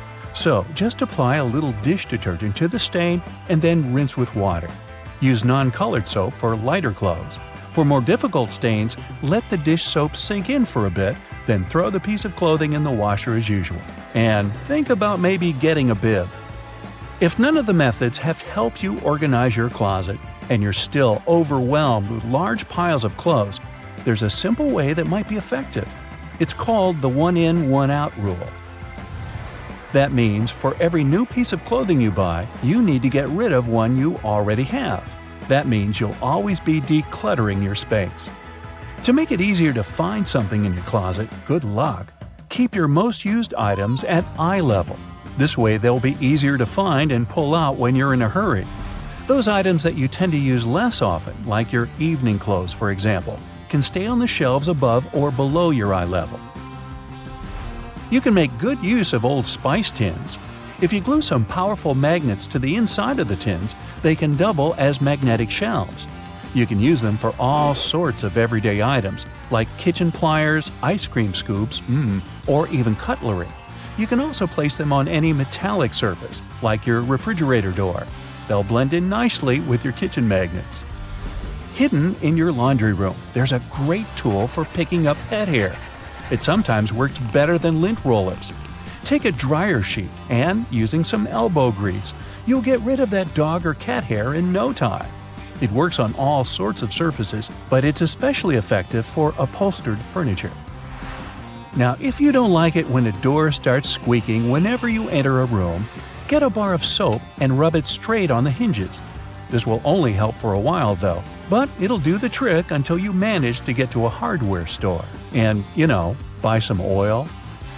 Have you ever noticed that in some elevators, there's a star next to the number of a specific floor? No, it's not to indicate where my office is. It's there to point out where the nearest exit is. And it's not always on the first floor. It's most likely located on the floor closest to the street. Have you ever wondered why stop signs are red?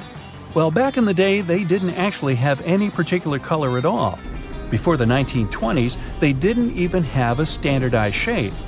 In 1922, though, someone came up with the octagon, but initially it was painted yellow, all because the red coloring tended to fade out too quickly because of sun exposure. So yellow turned out to be the best option. It took another 30 years for fade-resistant enamel paint to be invented. We ended up changing the color of the stop sign back to red. After all, it's still the best color if you want something to be easily noticeable. Do you know there's a type of rose that can grow taller than people? According to the Guinness Book of World Records, the tallest rose bush ever found grew in Vienna, Austria. It was a staggering 28.5 feet tall. Yes, it arose to a great height. In the same way we all have unique patterns on our fingerprints, no two tigers have the same set of stripes. It makes it easier for people working with this feline species to distinguish one tiger from another. I'll bet you didn't know the White House has its own flower shop hidden in the basement of the building. It's supposed to provide flower arrangements for all sorts of events that take place there. It's probably no surprise that pizza has become an American staple dish despite its Italian origin. People in the U.S. love it so much that they buy 350 slices of pizza every second in the States. Man, I'm not getting my fair share. To manage the huge demand for this delicious dish, around 17% of all restaurants in the U.S. are pizzerias. Finally, there's a way to make lemon juice without the seeds getting into your beverage. Try cutting the fruit in two and squeezing it with a pair of kitchen tongs. The pointed end of the lemon should be facing down. The juice will flow down, but the seeds will remain inside the lemon. Ooh, lemonade. It goes well with pizza. Now here's a trick. Instead of putting the box grater vertically on top of a plate, put it horizontally, with no plate underneath, of course. This way you won't risk scraping your knuckles because only your fingertips will eventually touch the grater when you reach the end of the process. Also, it gives the grater more stability, when otherwise you'd have to balance the grater or even hold it in the air with the other hand. When you're done, or when there's just too much grated stuff on the bottom wall of the grater, simply turn it on its side to pour the contents into the bowl or plate. Flowers in a vase would stay fresher for longer if not for the bacteria that breed in the water. Since copper has some antibacterial properties, dropping a penny into the water will help keep the microbes at bay and let you enjoy your flowers for that little bit longer. An easy way to check if your bed linen has dried completely is to put a small mirror in between the layers for about 5 minutes. If the mirror has steamed up when you pick it up, it means the sheets are still a bit damp. Let them dry until the mirror stops getting cloudy. A damp bed is a lovely breeding ground for fungi and bacteria. Okay, I'm in. If you have a not very healthy habit of eating in front of your computer, you'll be surprised at how much crumbs and grime there is inside your keyboard.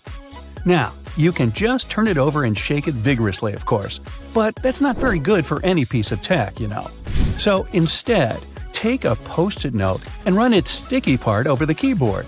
It will collect the little pieces of trash like magic. Even a better way to do it, though, is to take a slime and stick it to the keyboard, then take it away, squeeze it, and stick again in another part. The slime will fill the entire space between the keys, and its sticky properties will let it gather every little bit of garbage. Separating egg yolks from whites is easier using a plastic bottle. Break the necessary number of eggs into a bowl, and then take an empty plastic bottle and squeeze it. Hold the bottle over the yolk and release. It'll pull in air and the yolk together, leaving the white in the bowl. Repeat with the rest of the yolks and you're done. And that's no yolk. If you're tired of spitting out the stones when eating cherries or want to make a cherry pie, push the stones out with a straw. Also, many garlic presses have a special tool on their handle that can be used exactly for that. Cleaning a blender can be a nuisance if you do it manually. Instead, fill it with hot water and add some liquid soap or detergent, then run it for about 10 seconds. Rinse it afterwards, and it's clean. Plaster walls can crumble, flake, and spread dust all over the floor when you hammer nails into it. Cut a strip of masking tape and stick it to the place you want to hammer a nail in. The tape won't let the plaster crack and crumble, leaving the hole neat and clean. Small scratches and dents on wooden furniture can be removed with some toothpaste or a walnut. For toothpaste, rub a pea-sized amount of it into the scratch until it's gone, then wipe the leftovers with a damp cloth. For a walnut, take a half of that brain-shaped nut and rub it into the dent. Then rub the area with your fingers and buff it with a soft cloth. This will help the wood absorb the oil from the nut, making the scratch sealed and gone.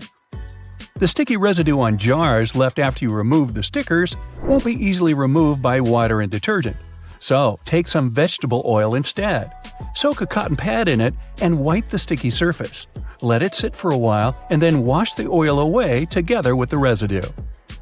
If you can't comfortably reach the wick of a candle with a lighter, take a stick of spaghetti. Light up its end and you'll get a burning stick that's easy to use for hard-to-reach places. Now, next time your razor blade's getting dull, try rubbing it backwards on a pair of jeans for regular upkeep. Not while you're wearing them, of course. Make sure you keep the blades dry, too, or even kept in mineral oil. That'll stop them from rusting. Keep all those jelly, ketchup, peanut butter, and mayo fresher for longer in your fridge by turning the contents upside down. This creates a partial vacuum inside the container, helping prevent mold growth. Storing ice cream upside down will prevent freezer burn, too. To bring your permanent marker back to life, simply put a few drops of rubbing alcohol into the felt material inside and shake. Once the felt absorbs the rubbing alcohol for a couple of minutes, the marker will be almost as good as new. Now, don't keep throwing away lettuce that goes black too quickly. Covering it with a dry paper towel and then placing it in an airtight container will help it keep fresher for much longer. This goes for any leafy greens you've got leftovers of. That sharpish bit sticking out of the cap of your favorite cream is there for a reason. These tubes are usually sealed with foil, so unless you love breaking your nails trying to open them, just flip the cap over and push. Your bobby pins might not stay in place if the grooves aren't facing the right way. They should always be on the bottom, close to your head. Still coming loose? Well, put a squeeze of hairspray right onto the bobby pin before you put it in your hair. Now, your cotton rounds pack has those strings on it, so you can hang it on a handy hook in the bathroom. But there's no need to loosen and tighten it back up every time. Check out the bottom of the pack. It has a perforated line. Tear it open carefully, and you're good to go. 2 zips too much? Maybe, but they come in handy as a clever anti-theft device. Just lock them together. Now, no one can open your backpack. Don't have a lock on you? You can also tie them together with some string, or even just a paper clip. Anything to slow those pickpockets down. That tiny little button on the back of a shirt collar is used to hold your tie in place. Hey, you don't want your tie trying to escape back there. Shoe manufacturers care about their customers, so most running shoes now have a special anti-blister system pre-installed. Sounds intense, but it's basically just that extra hole on top of your sneakers. Make a loop with the extra hole, inserting the lace backward. Cross your laces and put them through the loops. Now pull the laces down to lock your foot in place. Now run. Yeah, go ahead. Car headrests are all about comfort, and detachable headrests are all about safety. If you pull the headrest out, you'll see two sturdy metal bars. If you ever get locked or trapped in your car, you can use the bars to smash the window and get out. If you've got some pesky parsley stuck in your teeth, try this tip. It can be hard to get it out with loose floss. You need more tension, so just tie it in a knot. It's not an accident that soy sauce bottles have two spouts. The sauce is liquid and it flows out of the bottle pretty easily once you turn it over. Most Asian food lovers have spilled it at least once in a lifetime. That's why nowadays, restaurants prefer serving soy sauce in special bottles that have two spouts. This design allows you to control when and how much sauce will come out. Just put your finger on one spout when you pour the sauce through another. If you press your finger tightly to the spout, the sauce will stop flowing, and if you remove your finger, it'll flow again.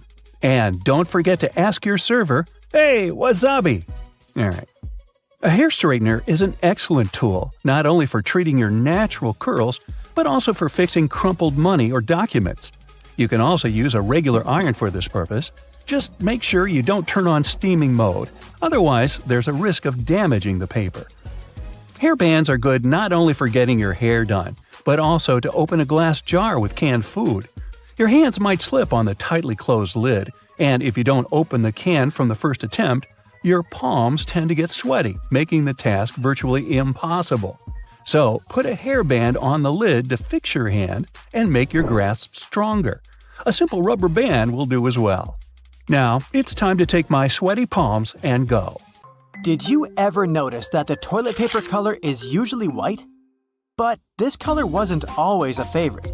In fact, colored toilet papers popped out on the shelves in the 1950s. Homeowners purchased pink, blue, yellow, green, and even black paper because these colors matched the interior. But eventually, many doctors began to associate the dye in colored toilet papers with increased health risks. Also, the dye didn't allow the colored paper to decompose as quickly when it was flushed down, which increased the risk of clogging septic tanks. This made manufacturing and retail prices too high compared to the basic white paper, and eventually, the demand began to fall. And now, let's take a closer look at these fancy patterns. Most people probably don't care about the decorations when it comes to their toilet paper. However, these patterns still exist. But why? Well, there are several opinions. Some say it's just a marketing tool. Manufacturers use pretty decor to make their products look more aesthetically pleasing, and to make customers associate their brand with elegance and a luxurious lifestyle. Another explanation is more practical. These patterns fluff up the paper, which makes it more absorbent. Speaking of fluffiness, have you ever wondered why they have such rough toilet paper in public toilets? The most obvious answer is that high-quality toilet paper is more expensive. Also, companies prefer purchasing giant rolls of low-quality paper because they can change them less frequently. This decision also helps prevent stealing. Yes, people actually steal paper from public toilets. Have you ever noticed that light switches in public toilets are usually placed outside? Well, it's not a coincidence. Construction companies do it for safety reasons because, as we all know, electricity plus water is a dangerous combination. And light switches are connected to power. Therefore, electricity literally flows through them. Of course, professionally installed switches will have a bunch of additional safety precautions. But most builders prefer not to take risks. The UK has far stricter rules for light switch safety compared to the US. That's why if you live in London, you'll probably find light switches outside the bathroom more commonly. But don't worry, most bathrooms in the US feature independent electrical circuits. This provides additional safety in case of accidental electric shock. When any change in the electrical current happens, they should shut off automatically. There are so many awesome lighting opportunities in this world. But why are the traffic lights red, green, and yellow? Turns out there's a reasonable explanation for it. Before traffic lights for cars, there were traffic signals for trains. At first, railroad operators used white color to mean go, red to mean stop, and green to mean caution. But later, they realized that white wasn't such a good idea, because bright white light could easily be mistaken for stars during the nighttime. So railway companies changed the white color for green to mean go and yellow to mean caution, because these colors are easily distinguishable from the others. And eventually, this tradition spread to traffic lights for cars and became a standard. As for the red color, it has the longest wavelength, which means that drivers can see it from a greater distance than other colors. And the color yellow was chosen as a caution sign, because it has a slightly shorter wavelength than red, but still longer than green. What's the dustiest room in your house? Usually, the answer is a bedroom. But why? Bedrooms tend to generate dust from skin cells, dust mites, and fibers from fabrics in your bed sheets, carpets, and curtains. If you have a pet, its fur and skin cells add a significant amount of dirt to this dusty party. Luckily, there are simple ways to make your bedroom less dusty. This includes making your bed every day and cleaning the area regularly with both a vacuum cleaner and water. You can try to get rid of carpets and unnecessary furniture and decor items that tend to collect dust. Also, pay attention to the quality when you buy curtains or bed sheets. The looser the fabric, the more dirt it collects. And finally, you can ban your pet from entering the bedroom. But let's be honest, you would never do that. Modern air purifiers, air conditioners, and ceiling fans can help make your sleeping area cozier, but make sure to clean them regularly. Otherwise, if your filter is dirty or clogged up with fur or any other pollutants, it won't collect new dust properly. And the dust would end up on your bedroom surfaces. Speaking of dust, did you know that you can clean the edge of a broom with a dustpan?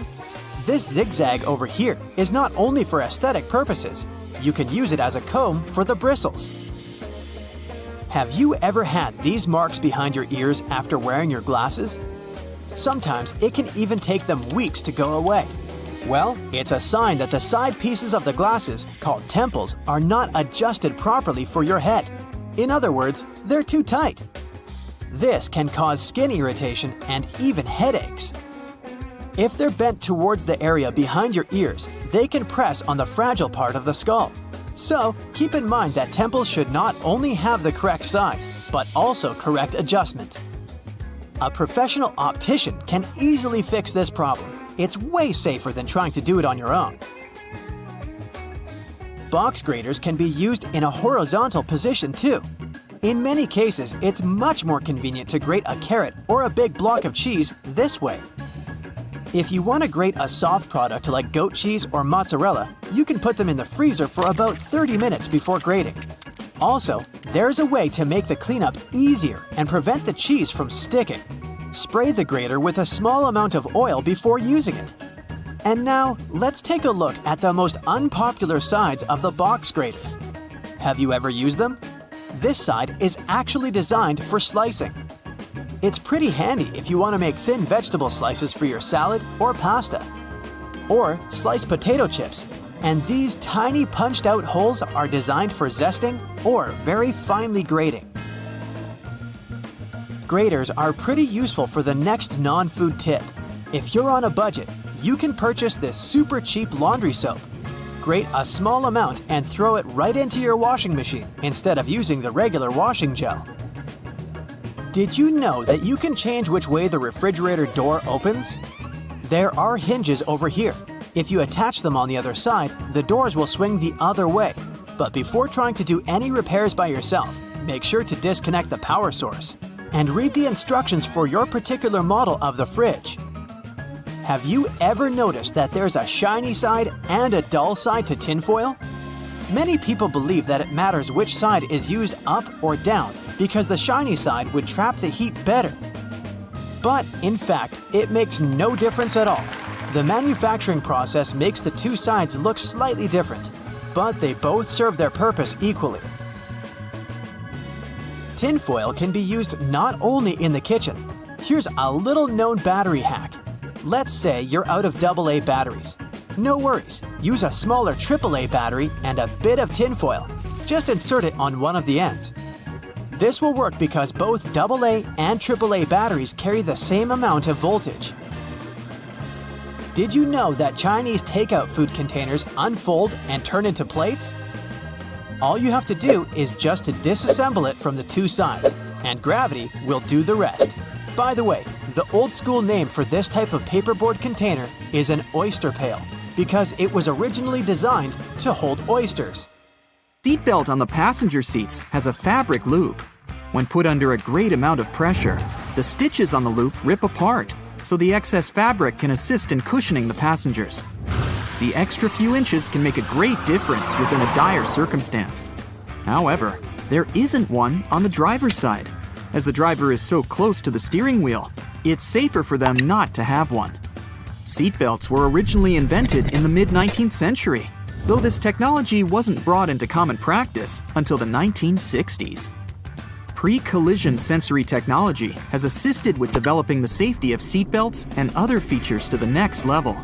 Effectively predicting a car's collision, the technology directs the seatbelts to automatically tighten, aligning the airbags and ensuring the brakes will be preloaded to reduce shock.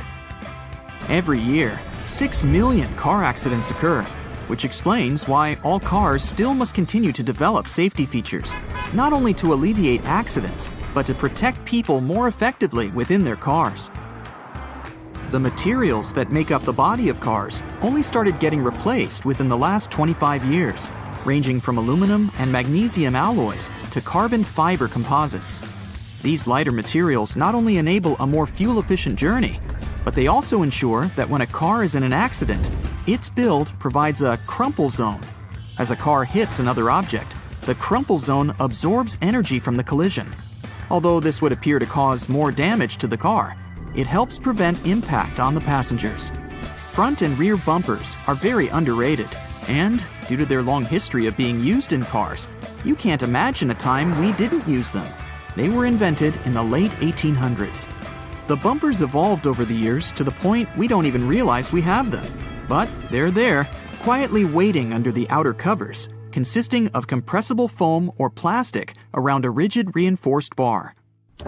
All the windows of your car are made of glass, but the windshield is made of a shatterproof version.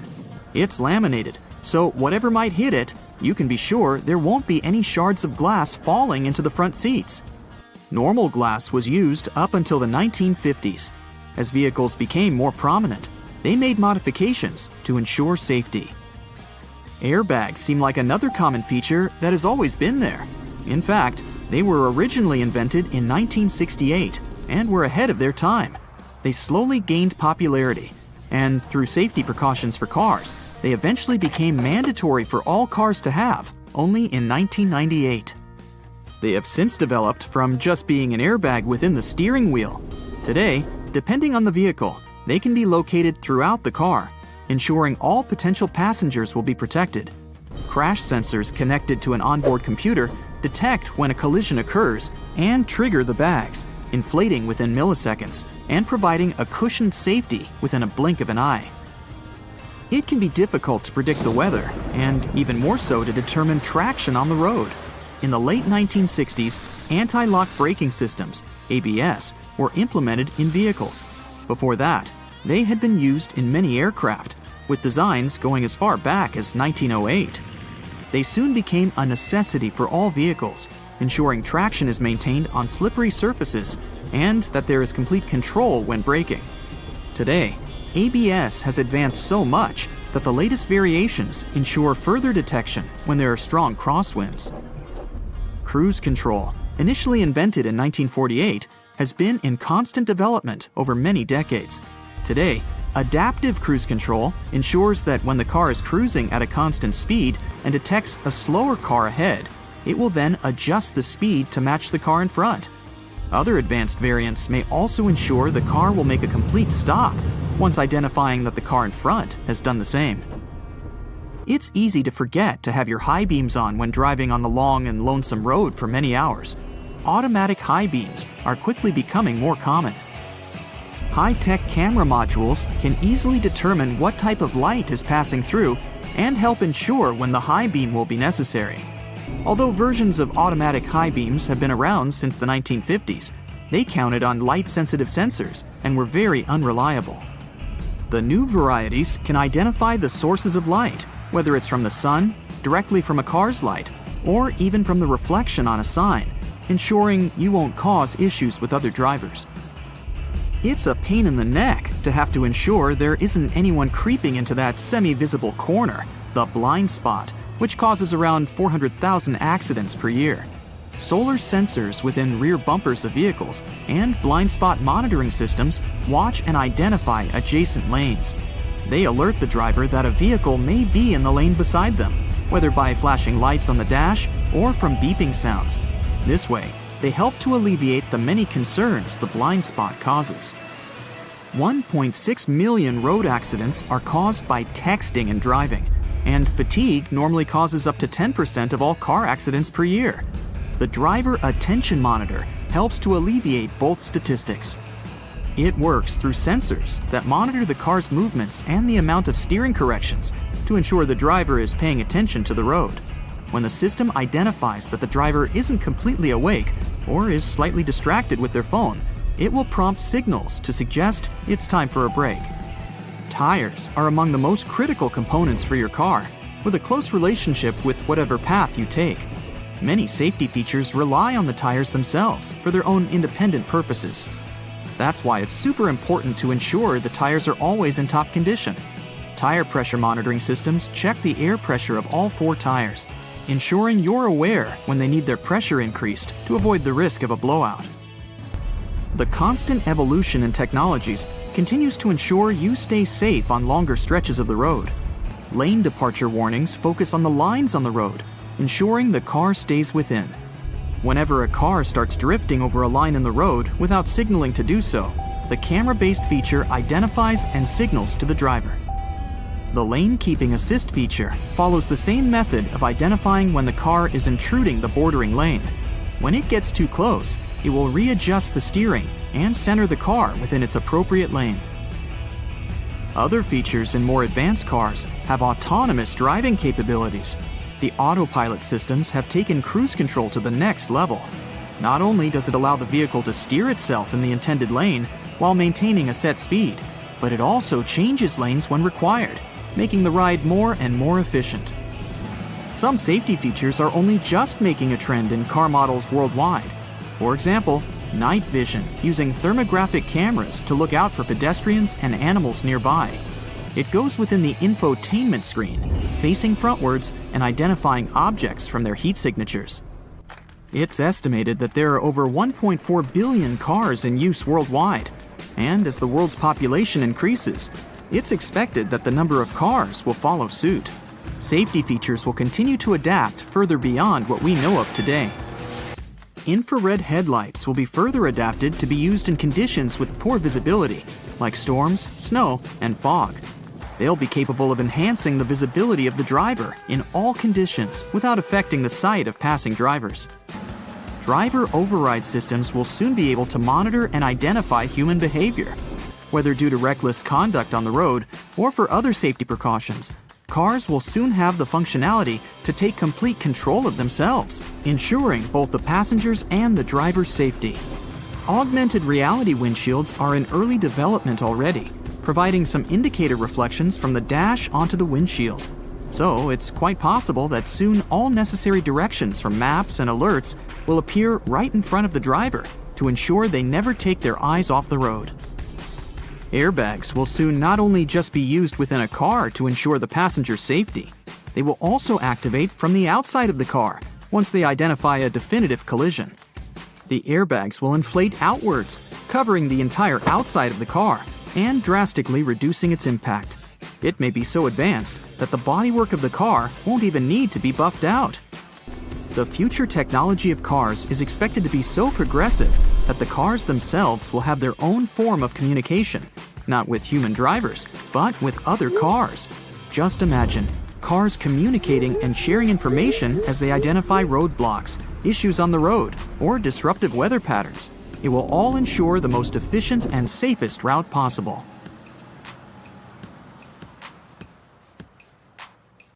Remember moving around on those scooter boards during gym class? Or, more accurately, bashing your fingers repeatedly while holding onto the handles?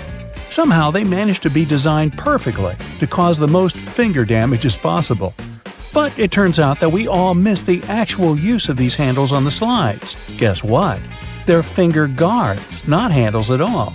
The plastic loops on the sides of the boards were designed to protect your fingers from the exact walloping that we all gave ourselves by using them wrong. See, the correct way to hold on is to slide your hands through the hole and grip the base of the board itself. This way, you'll block your knuckles from knocking into other boards and obstacles while you're having the time of your life scooting around.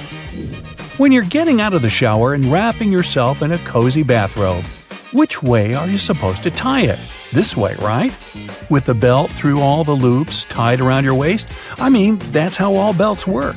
Is it a trick question? Yup. Bathrobes actually work better tied like this. Slide the belt through the first two loops on the front and pull it tight. It's so much easier to wrap it nice and tight. Look at this division symbol. I bet you've never put together what the little-known meaning behind the design is. It's a fraction, but with the numbers replaced by dots. Makes perfect sense, right? Why didn't any of us notice it? If you slice open an avocado but don't use it, there's a way to keep it from going brown. Store it in a glass of water in the fridge. It'll last 2 to 3 days longer. When you're microwaving some popcorn for movie night and are about to pour it from the bag into a bowl, stop.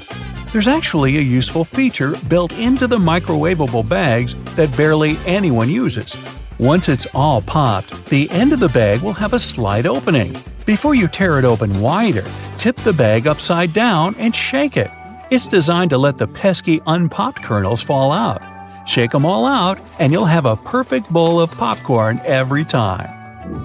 Sunblock has an unknown use that could come in handy if you ever have a permanent marker on your skin and a can of sunblock spray handy. Just spray it on the marker and wipe off.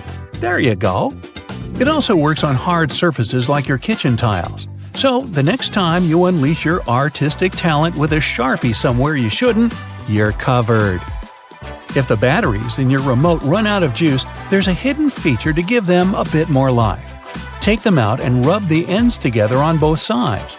This cleans off the connectivity points and gives the chemicals inside time to redistribute.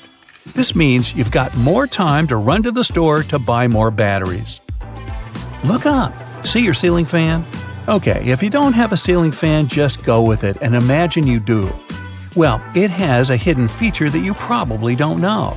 It might be a switch on the fan itself or a button on the remote, but most fans have the ability to change directions. And there's a reason you really want it to. In winter, you want it to spin clockwise, which pushes all the hot air from the ceiling down.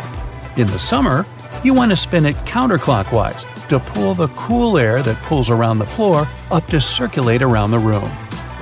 This next one's a huge deal. Your microwave probably has a silent mode. Yeah, that's right. All your 3 a.m. burritos that you heated up with your finger hovering over the stop button to hit it 1 second before the timer went off could have actually been a lot less stressful. It depends on the mode, but by either pressing or holding the 0 or 1 button, you should be able to activate the silent mode. Now you can microwave to your heart's content anytime.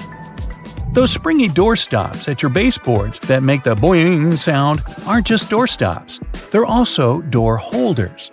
By holding them down and opening the door over them, the spring latches onto the bottom of the door and locks it open. Yeah, we all missed that one. Did you know you've probably been putting on your running shoes wrong? See, there's a small hole at the top where the laces end that's called a heel lock.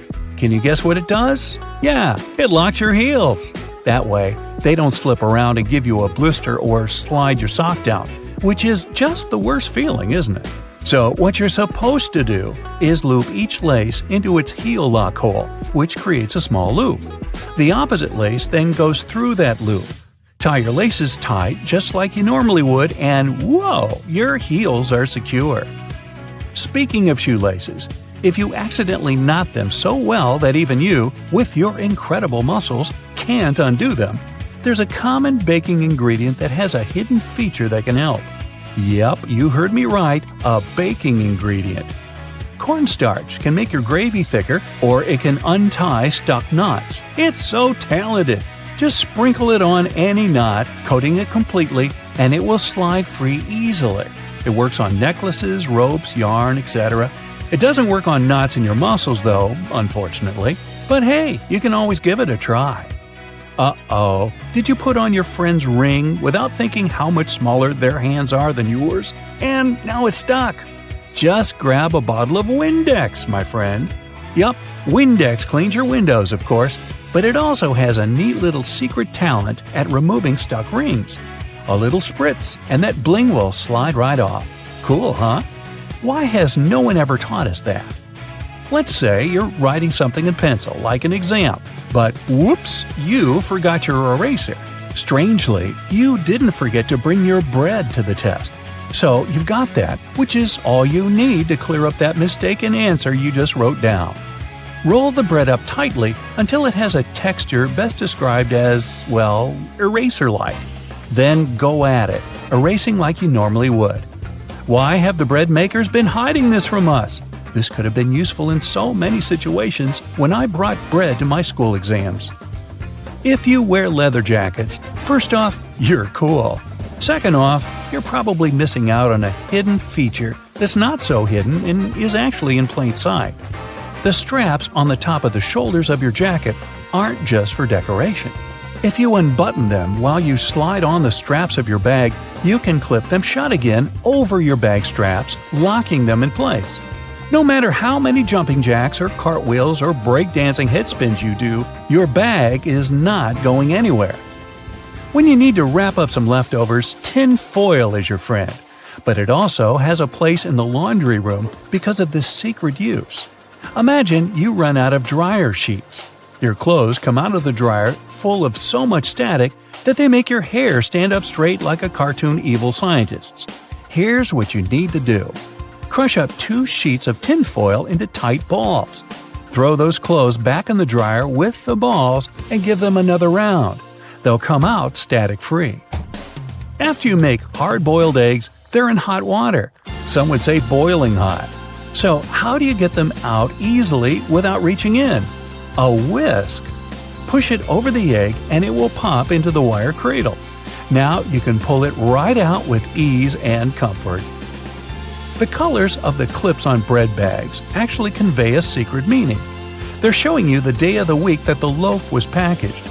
Blue means Monday, brown means Tuesday, and white means Friday. Yeah, it's not just random colors. And most bread brands follow the same system because there's one company that supplies a lot of these clips. So when picking out the perfect loaf, you can gauge the freshness by the color. For all those days when you barely have time for breakfast, there's an easy way to enjoy a nice and fast meal. And it will also save you the hassle of doing the dishes afterwards. I'm talking about instant oatmeal packets. Some manufacturers have added this neat design to the oatmeal. The packet is lined with plastic, so you can directly pour water or milk straight into it. This way, you won't have to use a bowl anymore. You place the liquid in and shake. Some packaging also has a demarcation line to show how much liquid should go inside the pack for that quantity. Next time you have to switch apartments, you won't have to worry about carrying that heavy box of books. These days, most moving boxes are specially designed for easy transportation with built-in handles. Well, they're not actually handled, I'll admit. They're basically just holes inside the cardboard box, on the sides. But if you slip your hands in, you'll surely notice the boxes become way easier to carry than picking them up altogether. With the onset of so many online reading options like ebooks or even apps on your phone that allow you to download novels, you've most likely forgotten about your local library. And hey, I'm not blaming you. But libraries these days offer a lot more services than you're used to, apart from free books and audiobook rental. Some of them have a variety of evening classes or can provide access to online courses. You may even be able to join a book club, which is a great way to meet new people, and you're guaranteed to get out of that reading slump you've been stuck in. I enjoy picking up dinner on my way home from my favorite takeout place, just as you do. But if the food containers are not completely sealed shut, the ride back can prove itself quite the culinary experience, if you know what I mean. Especially for the carpets in your car. Some cars have a curry hook near the center console, next to the driver's seat. It has been popular for 20 years and started as a handbag holder or a hook for a small shopping bag. But it quickly became the perfect way to store takeaway food and avoid spilling. I'm almost sure there's an umbrella somewhere in your car, but if I were to ask you where you're storing it, you'd most likely say the trunk, of course. But is that really the best place to keep it? Wouldn't you want to have an umbrella at hand, right when you get out of the car? Some car companies have thought about that, and don't worry, they don't come with a built-in butler to help you get out of the car all dry. Some specific models have a designated place in the driver's door panel that perfectly fits an umbrella. You have to admit, it's an important thing to consider when researching your next car, more so if you live in a rainy location. Whenever I plan to travel to a new location, I like to have access to the local maps on my phone at any given time. Since you can't always foresee the quality or price of the internet in foreign countries, be sure to download the maps on your phone when connected to Wi-Fi. This way, you'll have easy access to all the must-see locations on your next city break, even if you run out of mobile data. The same goes for Google Translate. The mobile app comes with the option of downloading a language, so you'll be able to use it offline. Another nice tip if you're more of the traveler type. If you own an iPhone, text an airline code and flight number to yourself.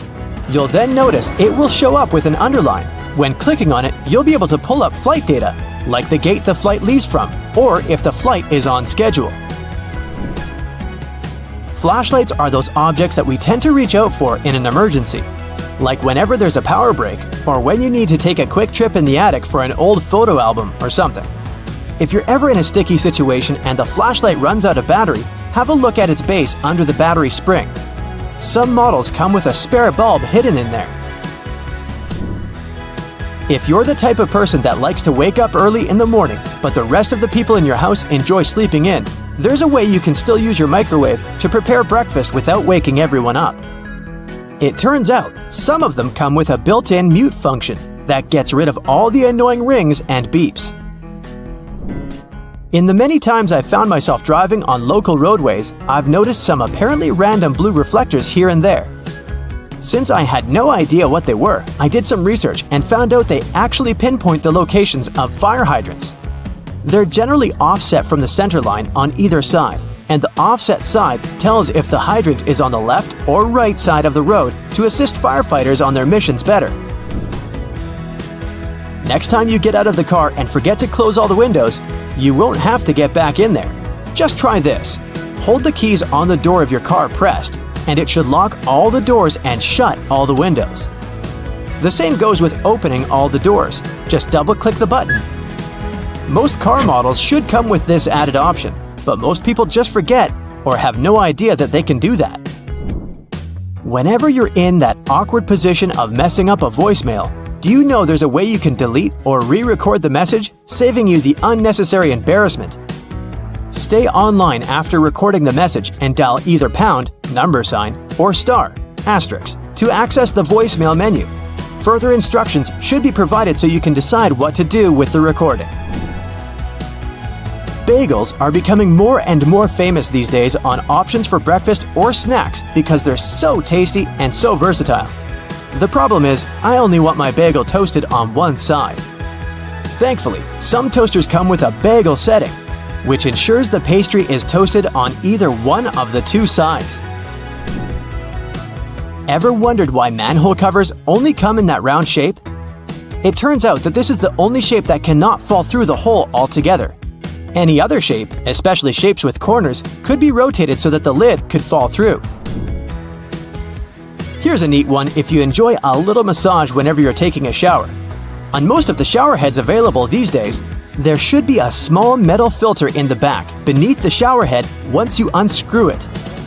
If you give this piece a rough cleaning once in a while, you'll find the water pressure to be greatly improved. You may be able to save that wool sweater you've accidentally thrown in the washer and has shrunken down 3 sizes.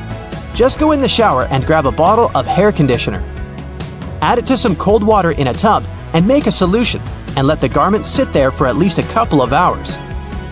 The conditioner should help relax the wool fibers and loosen them back up, not to mention how nice it should smell afterwards. You might need to do a bit of research before you can safely use this trick. But just so that you know, there are some modern laptops with drainage channels. You heard that right. Precisely when you accidentally spilled coffee on it, they're designed to ensure any liquid that gets on the keyboard safely drains out at the bottom without damaging the electrical parts. Just make sure to not shake the laptop after you've spilled the liquid so that the system can do its job correctly.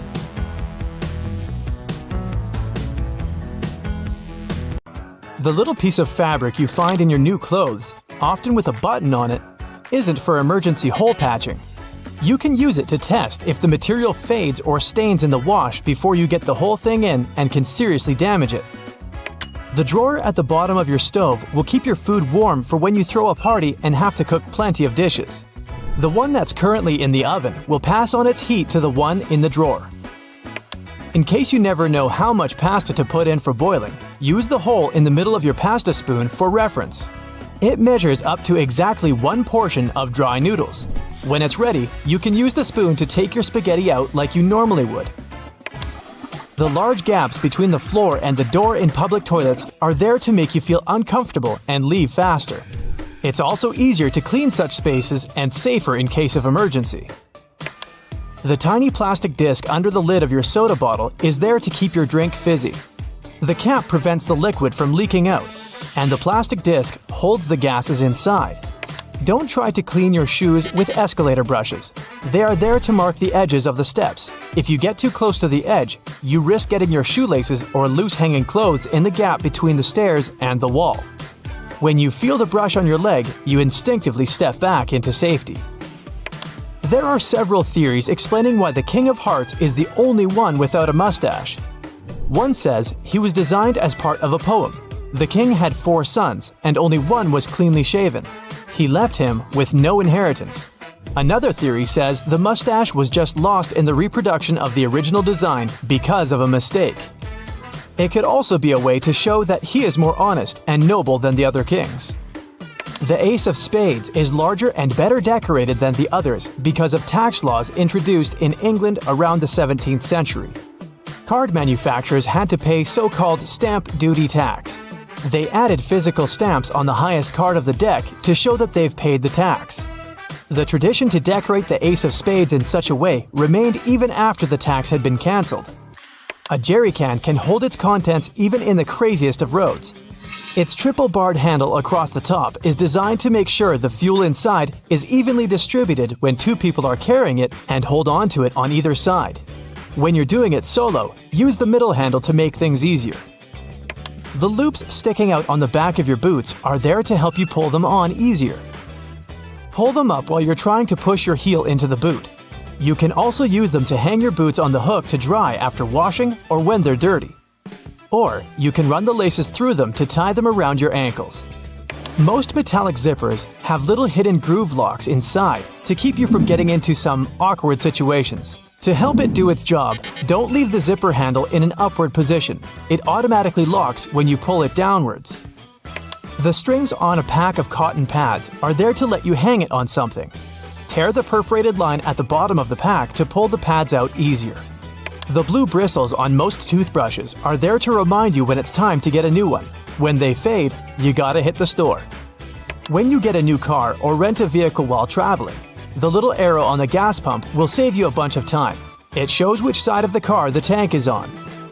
You don't have to tear off one of the ends of stick sachets of sugar or salt. Instead, tear them down the middle. It's much easier and will leave you with fewer bits of paper. Bottles have long necks to let you enjoy your cold drink. Hold the neck instead of the body of the bottle, and the magic will work for you. The same is with fancy glasses. Hold it by the stem, and you won't heat it with your hand. Doorknobs are often made of brass, bronze, or some other copper alloys to protect you from harmful bacteria. These materials have the superpower of getting rid of germs on their own within a couple of hours. You can use metal loops on the sides of a grocery cart to organize your space smarter. Hang your jacket or a bag of delicate items like eggs or bread on the loop, and voila! Your jacket won't get wrinkled and the eggs won't get squished. Twist your pop can tab around and use the hole on the other end to put a straw through it. The special oval-shaped compartment under the flap of the Tic Tac container is there to make it easier to extract one little mint at a time. Your earphones have holes in the bottoms to let air circulate up and down through the speakers. It improves sound quality and gives you better low frequencies, making the bass sound deeper. The black lines on the basketball are there to make the game easier to play. They're actually grooves helping you handle the ball. Control is crucially important for players that need to move around the court while bouncing the ball. The black lines give you a better grip of the ball. They also let you easily steer it in any direction once it's in your hand. You wouldn't be able to do it with a smooth basketball. The microwave door seems completely black when you aren't using it, but as soon as you turn it on, you can see through it. It doesn't have black glass in it, but a special mesh against regular glass. It keeps all the microwave energy inside safely. Don't throw away silica gel you find in bags, shoes, and many other new things you buy. This gel absorbs excess moisture. A few packets can save your shoes after a walk in the rain. Bath foam has an important function in addition to its delicious smell. It helps regulate the water temperature and keeps it nicely warm for longer. It only works for acrylic bathtubs though. Metal ones lose heat quickly anyway. Thanks to the metal tip with a small dot on the end of a measuring tape, you can hang it on a nail or a screw to use it without anyone's help. If the tip has a row of sharp points around the edge, you can use that side to leave marks without a pencil. The 57 etched into the neck of a glass ketchup bottle is there to make your life easier. It shows you the best spot to tap to get the sauce out of the bottle. Just turn the bottle at an angle and hit exactly on that point to get it flowing. The little sharp point on an ointment tube cap will help you easily open the foil layer most tubes are sealed with.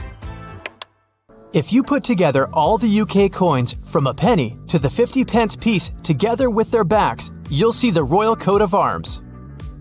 Back in the day, when coins were made of real gold and silver, people used to shave off pieces from the side to melt them into a new coin.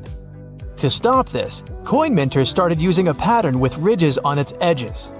This way, you could easily tell if someone tampered with the coin. That's why nickels and pennies still have smooth edges, and dimes and quarters come with ridges. The half belt you see on many trench and pea coats was originally invented for men in the military. They had oversized jackets that were also used as blankets. The half belt helped them gather the extra material and hold it so they could walk normally. The tiny bumps on the F and J keys on your keyboard are there to help you find the right key without even looking down. You're supposed to place your index fingers of both hands on them when you start blind typing. The little dot between the camera and the flash on the back of your iPhone is the third microphone used for noise cancellation during a conversation and better sound quality during video recording. The cap of your detergent can help you figure out exactly how much of it you need. Pay attention to the marker on it. If it's not that obvious, study the instructions. It'll let you know how to measure the detergent. Converse shoes were originally designed for basketball players. The 2 extra holes on the side near the bottom were added to them to fit any basketball player's foot. Thanks to them, sportsmen were able to customize the fit and keep the laces in place. Paper margins were invented to prevent important information from being eaten by rats. The critters would normally chew books and papers on the edges, so people stopped writing close to them. The dimples on the surface of the golf ball increase its lift and reduce air resistance. It helps the ball go further. These dimples don't have to be spherical. They can be of any shape. Consult a specialist when choosing a ball to get the best performance. The red side of the eraser rubs the pencil particles out of the paper. The blue side is stiffer and scrubs off a thin layer from the paper itself. That's why it's for tougher grades of paper, no matter if you're trying to get rid of pen or pencil. When your utility knife is getting dull, use the removable part on the end of the handle to snap off the dull piece of the blade. You'll get a new sharp one.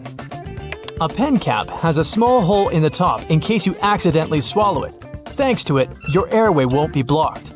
A regular can opener is a handier alternative to scissors.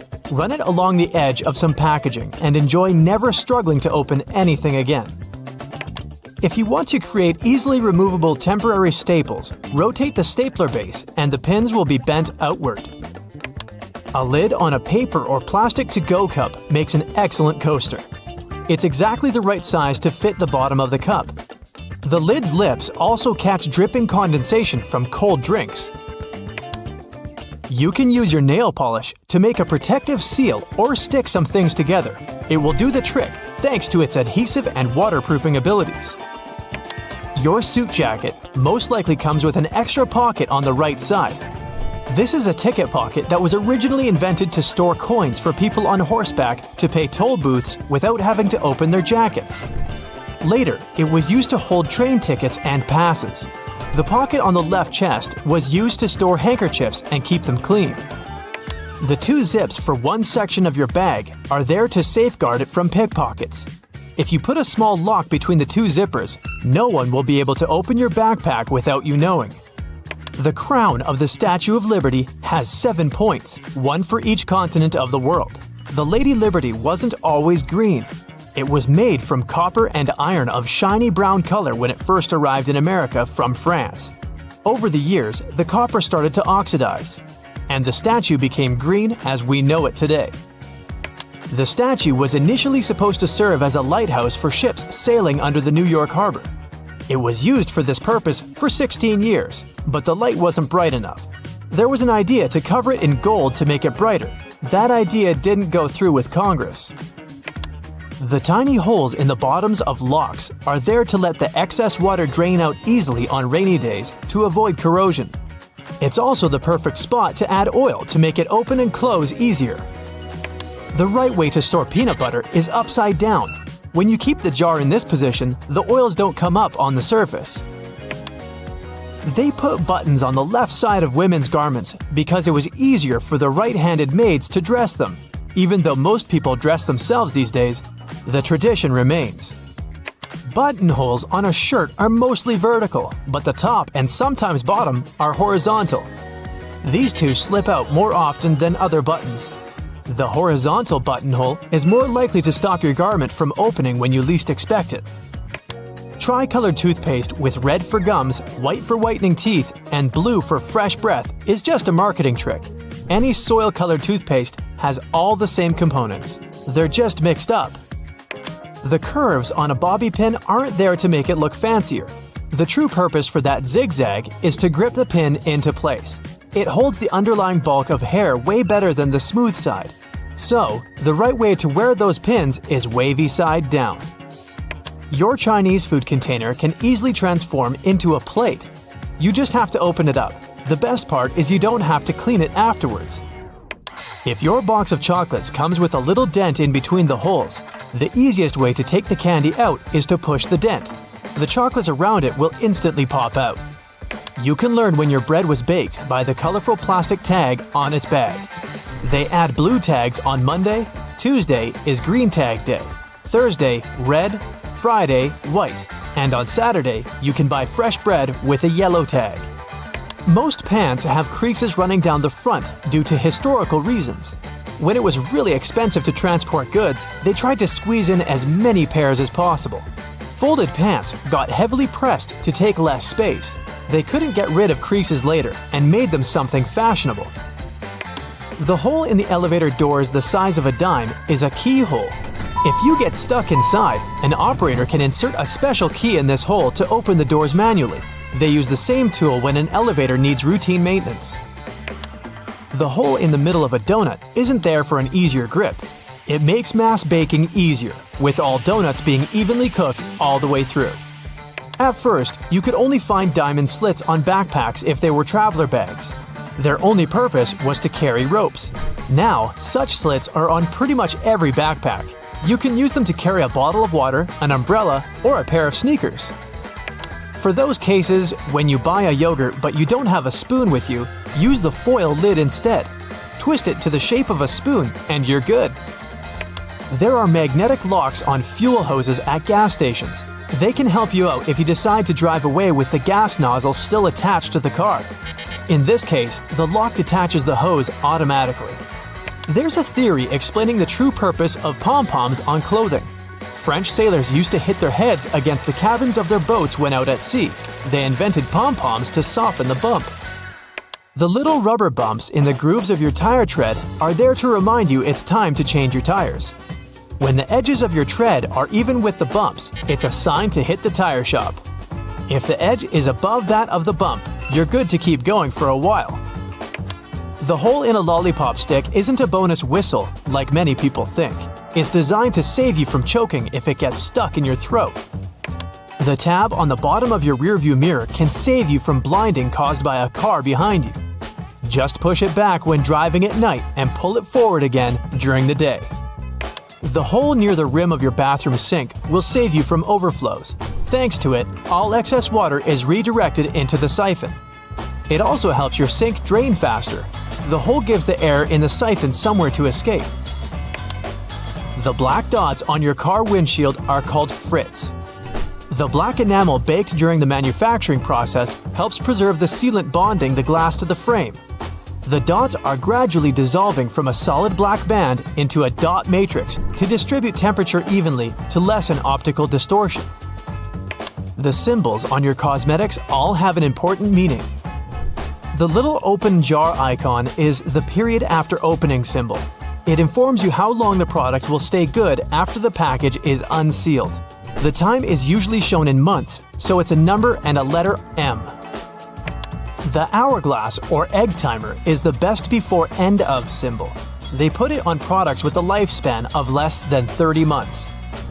The green dot symbol used in Europe is a sign that the manufacturer pays for ecologically responsible recycling of their packaging waste. Before you use a plunger on a clogged kitchen sink or toilet, make sure you've got the right tool.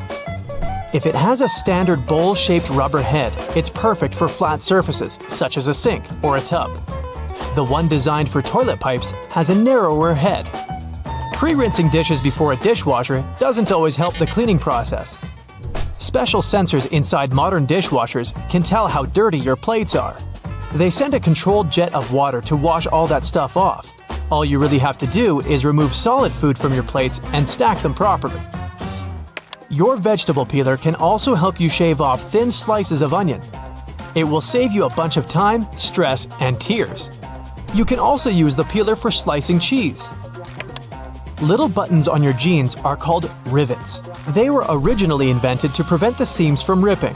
In the past, jeans were go-to clothing mostly for miners and other workers. That's why they had to be extra durable. The tradition of using rivets still lives even though jeans are often just a fashion item now.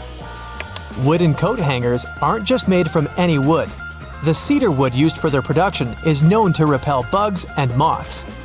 Plus, it has a refreshing scent and is super durable. These hangers are perfect for heavy clothing that is more likely to get damaged by insects, such as coats and jackets or dresses, especially woolen ones. The tiny hole in the bottom of an airplane window allows airflow through to prevent too much pressure from building in the plane and busting the window as it rises in altitude. It also keeps the windows from fogging up with all the warm breath of the passengers.